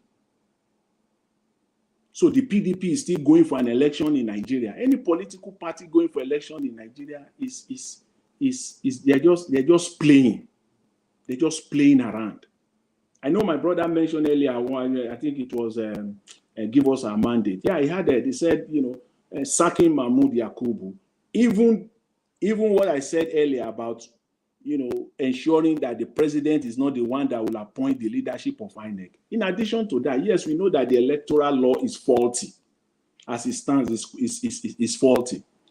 But the crux of the matter is those two fundamental points that I raised, which is, getting rid of the leadership and making sure that the people that will man INEC are not appointed by the participant in the election that INEC himself will conduct. It's obvious. And now I begin to think that who are those people that even came up with these laws in the first place? How did they even come up with this, if not that they are crooked right off the bat from the get-go, from the beginning? They know in their mind that this is just malicious intention to defraud the people of Nigeria. How can you do that in the first place and say that it is the president that will appoint someone in an election that he will also be part of, knowing fully well, even if it is you, it is natural, human being, one way or the other, you want to use that power, you want to manipulate it. Even if it is not to the extent of what we are seeing right now, no matter what, you will still want to do that. Because you have the power. And that is what we have. So that cannot stand. So anyone going forward in Nigeria talking about that, please, I'm imploring all politicians, all political parties, and at least starting with Labour Party going forward. Because I don't know how you want to win an election in Nigeria as it stands right now. I just don't know. We saw in February, March, what happened. We now saw in the last month what happened. They took it to another level. Elections being written even before elections were before the day of election at all. So what level do you think they will now go? In fact, they will just announce result and tell everybody to go, that ABC has won. So that's it, it's all done. Because they have been emboldened. And the body, the constitutional body that is responsible to bring them to order, which is the judiciary, is now dead, literally functionally dead in Nigeria. Even if you want to go into it and say, okay, let them bring out their shenanigans. If they do it, after all said and done, I'm going to court. Where are you going? Where? So why are you going there in the first place, knowing fully well? And you are all educated people. In your mind, in your reasonable mind, rational mind, if it is not politics, if it is in your business, if it is in your family, if it is in any other area of life, will you take that same decision? Obviously not. You will not do it. So why are you doing it in this case now? It means that you have something to gain out of it. So please don't let us deceive ourselves. Anybody coming out on national TV across the nation, propaganda all over the place, talking about election and anything, please, you are just know that you are speaking to yourself. You are just speaking to yourself, and just know right off the bat that we know that you have been paid, or you are in fact part of the problem that we have in that country. So let's get that fact straight and clear first of all. Election that you are going in, that you know that at the minimum level, if you request for the information with respect to the election, INEC will not give it to you. And you will say they will give you. Why? Why would they not give it to me? They have presidents. They didn't give it to Peter Obi. They didn't give it to Atiku, even upon court order. They are not talking. A governorship candidate is now talking, now crying for the same. So you think you are Superman, right? So you think you own Nigeria, right? That you can set up your own political party. You are the leader of a political party. Then you can go into an election, and then one way or the other you lost the election, or you are rigged. Then INEC will just come and say, "Oh, you are so good. Here are the document. Here are Beaver's material as stipulated by law. We are giving it to you." So don't think we are fools, because that will not happen. That will not happen. So let everybody come together. And then when somebody talk about, for them, participating from the inside, it is all about ensuring that they don't have legitimacy. If they conduct election today in Nigeria, APC, and one or two political party, known or known political party, they carry no legitimacy. When they conduct election and nobody comes out, and then they announce that about 30 million Nigeria comes out to vote, they carry no legitimacy, because people know that not up to 2 million people came out to vote all across the length and breadth of Nigeria, and they're announcing result of over 30, 40 million. They will carry no legitimacy. So that's part of the fight, and that's a low-hanging fruit that everybody must plug on. We must fight that. So I will leave it at that for today, Mr. Elvis. I will still want, if there is time, I will still want to talk on the. All right, thank you, sir. Yeah, but, no, we are rounding up now. Okay, thank you very much, Mr. Elvis. I really appreciate the opportunity. Thanks to all the panelists, all the submission made today. I really appreciate it. Thanks very much. Thank you very much, Mr. Jonathan. May God bless you. Thank you so much. All right. I got Black Panther. You don't talk already, right? So I never talk. Okay, give us your final submission then. We'll round up. Oh, thank you, Mr. Niger Watch, and thank you, Mr. Jonathan. I love the way you brought it down, and I concur with 75% of what you spoken. And I want to correct this. I hope Alex is still here. Alex, you cannot subdue. Okay, you cannot oppress me with statements that is not part and parcel of me. If you come here to say, I want to argue to win, that is an understatement, and that is not part and parcel of me. Yeah, my brother, I never. The first word you used was very, very, very, very wrong. Look, I cannot oppress you with statements. I have never done that, and I will not do that. If I say something wrong, you cannot. Okay, let me retrieve that. You cannot tag me with a statement. I only repeated what Mr. Najawash used to I say that don't. we Before argue to we learn. started, look, all those things. I've been repeating it here and here. There are some people that come here to talk and argue. We leave them to say it. There was a time Olumide was here. I told Olumide that I know him. Olumide argued, thought I was talking negatively. But when Olumide came here yesterday or a day before, I told him this is where you stand. You have just spoken in the same way I stand, but I am still giving the benefit of doubt to so many, so that they can come to the position where Mr. I Black am Panther, and where you are. I want So to apologize. but Olumide, Can wait. you I know can you you apologize. I know. you interjected me like 3 times. Can I talk for a second too? Okay. I gave you space almost 4 or 5 times. Now you are just sorry. Stop. Yeah. Sorry. If you see it that way, it's my modus operandi when it comes to communication. It's not a personal vendetta. You know, you are always my brother. If you see it that way, I retrieve that statement, and I'm sorry. Carry on. You are welcome. So we are all brothers. All of us are part and parcel of the problem. Because there was one question that was asked. It said, do Nigerians know what they want? Because sometimes even Nigeria Watch always say that too. He might not say that, but it's ringing in his heart. Do we really know what we want? Why are we not coming out? Why are we in the beer parlor? The question will come up, do we know what we want? Why are we talking about strong military when the foundation is cracky? When the foundation encourages corruption, nepotism, and tribalism? The question prompts up, do we know what we want? We've been practicing a system for a long time that brought in Dino Malai, people like Dino Malai, brought in so many people that have done wrong, that we've seen they've done wrong.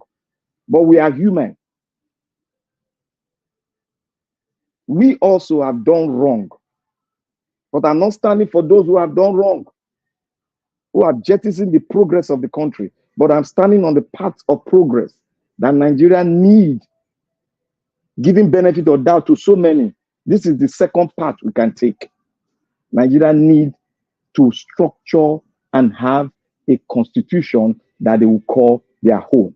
Somebody came here to challenge that, and he was speaking like the politician, but none among us recognized those ringing tones. We didn't recognize those ringing tones. That is what the politicians always say. It is not the system, it is the people. It is not the system. 65 years has gone.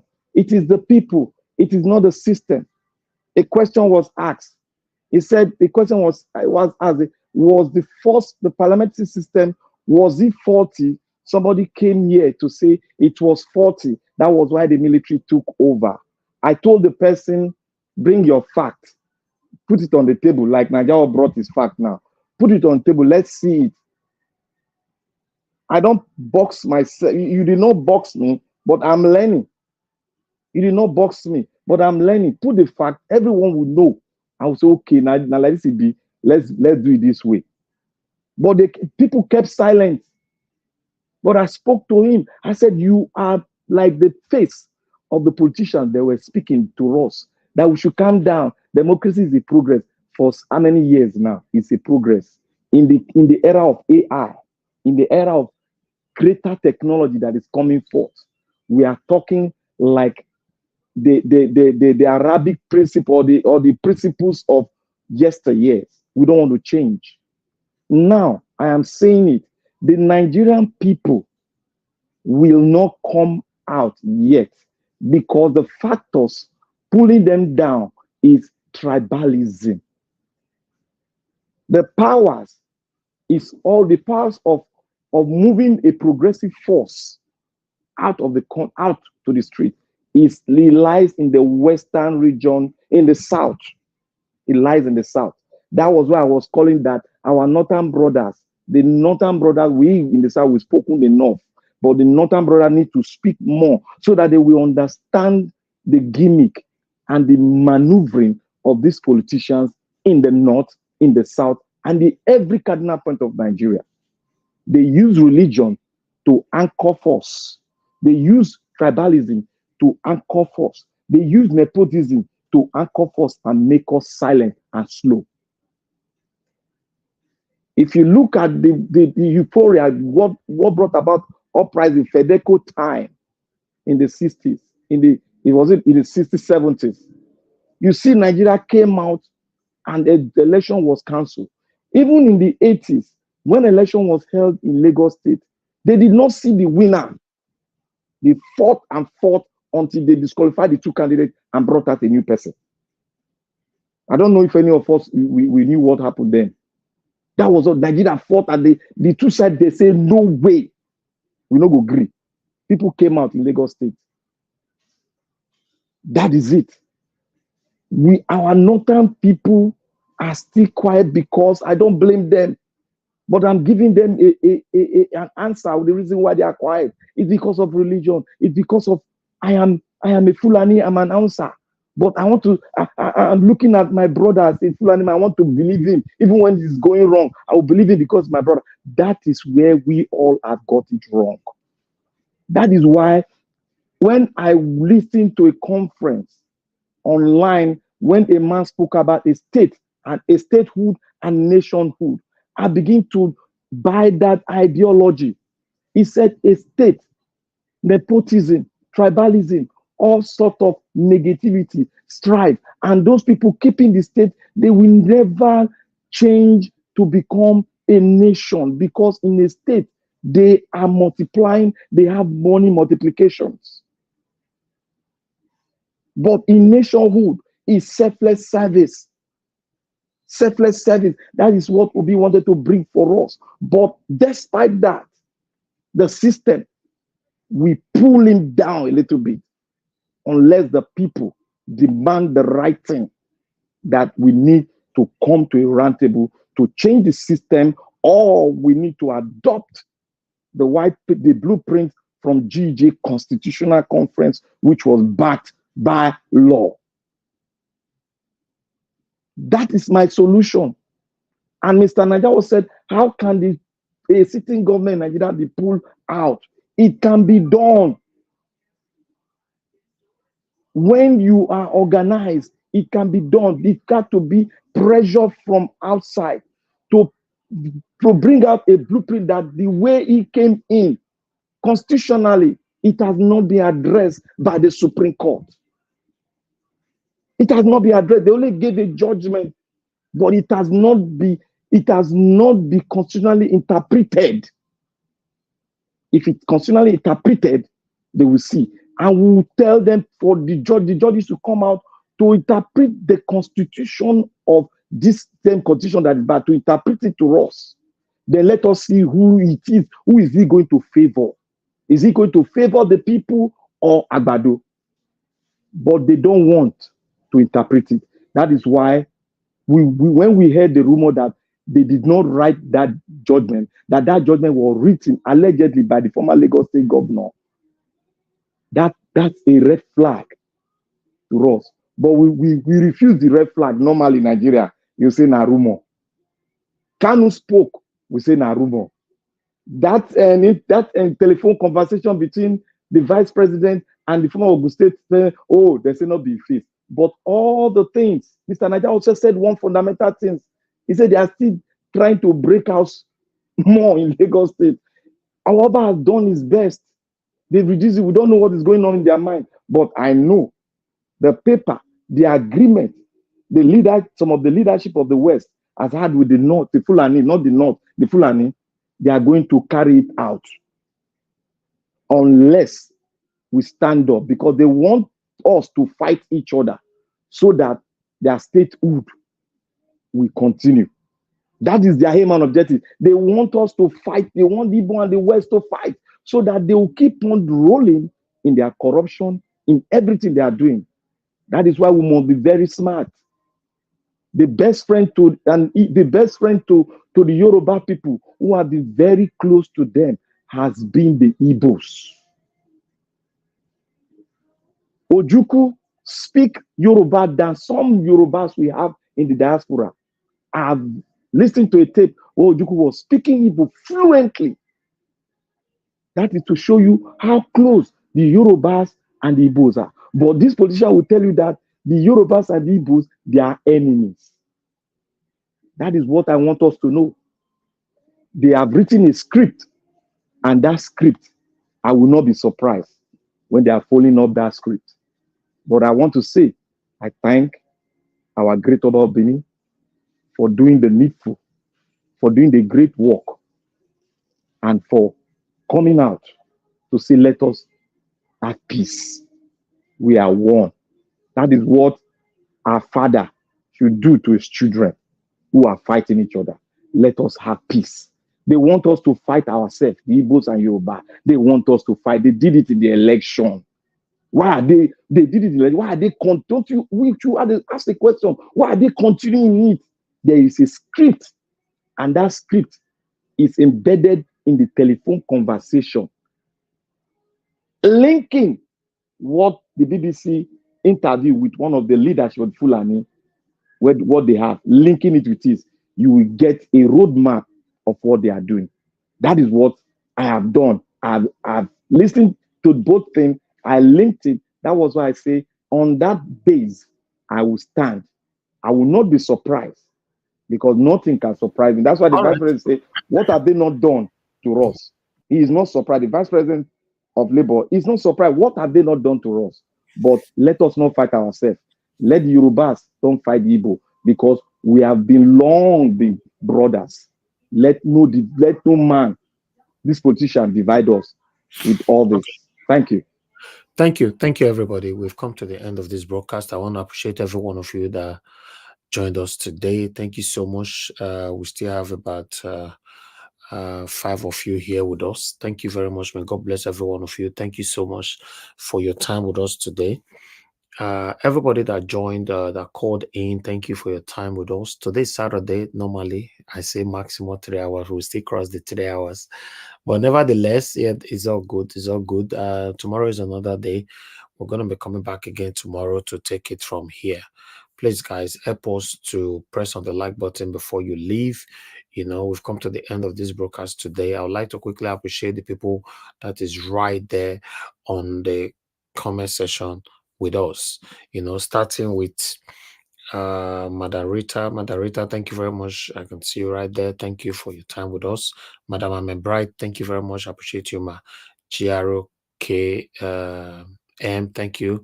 Mother of all, Mommy Diaspora, thank you very much, Mommy. I appreciate you always. Thanks for always being there with me here. Efosa Oduware, thank you.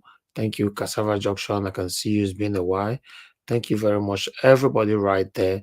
Friday Femi, Jesus is my father, and many others, Eva Line, and many others. Thank you very much, my people. Please help us to press on the like button. And those of you that are going to be playing back our video later on, please endeavor to subscribe to our channel. Hit the notification bell to be notified so that you can join this live interaction together. You know, also click on the super thanks button as well to support the channel. Click on the join button, membership button, and to also encourage the channel to do more as well. All right, those of you that supported us today financially, may God bless every one of you. I appreciate you all. Thank you so much. My pocket never run dry. We've come to the end of this broadcast today. Please join us again tomorrow, 6 p.m. by God's grace. We're going to be here. We're going to continue to talk about the things that's affecting us in Nigeria until, by God's grace, we have a better Nigeria in our time. That is the only hope that we have right now, that we can have a better Nigeria in our time. Well, I don't know how this is going to happen now, because without the effort of the Nigerians in Nigeria, I'm not sure how this can happen. But let's keep our fingers crossed. Madam Amebright, thank you very much, ma, for the late super chat. This one, now I want to pass road. You know, this one go give me the ginger to come back tomorrow. Thank you so much, man. May God bless you. My pocket never run dry. All right, my people, it's time for us to round up this broadcast right now. Okay, I have Peggy Modi, thank you very much. Kenny, yeah, Kenny Honda, thank you very much. We miss you on the panel today. Hopefully, tomorrow we will be together as well. Okay, my people, Thank you, Mr. Jonathan Kingsley. Black Panther, thank you very much. Give us a mandate, thank you very much. Mr. Alex, thank you very much. And God, I go bless all of my people. Thank you, my wonderful brothers. I appreciate you all. Where is I asked give us a mandate yesterday, say F Emmanuel, you say he did fine. Okay, that's fine. Okay, I wanted to ask again, Mr. Edwin, we missed Mr. Edwin here. We missed Martina Ambassi TV, thank you. Miss who again? Yeah, many people will never see for you for a while, but I cannot really magnet every names. But once I see your name, I don't remember you straight away. But I want you guys to know, okay, I measure your name or I not measure your name, I still miss you. I not go still take a person and say, if they measure someday, not they measure your own name, that means say not miss me, I miss you. But just to say, I cannot have everybody's names on my head, but I want you guys to know that obviously, of course, I respect you all and I miss you all. If you'll be joining the panel, you'll be supporting us one way or the other, you'll be joining the comment section or calling into the show. I miss you all. Let's continue to do our part. Yeah, that's all we can actually do. Thank you very much, my people. Now, yeah, enjoy the curtain. Have a good night and bye.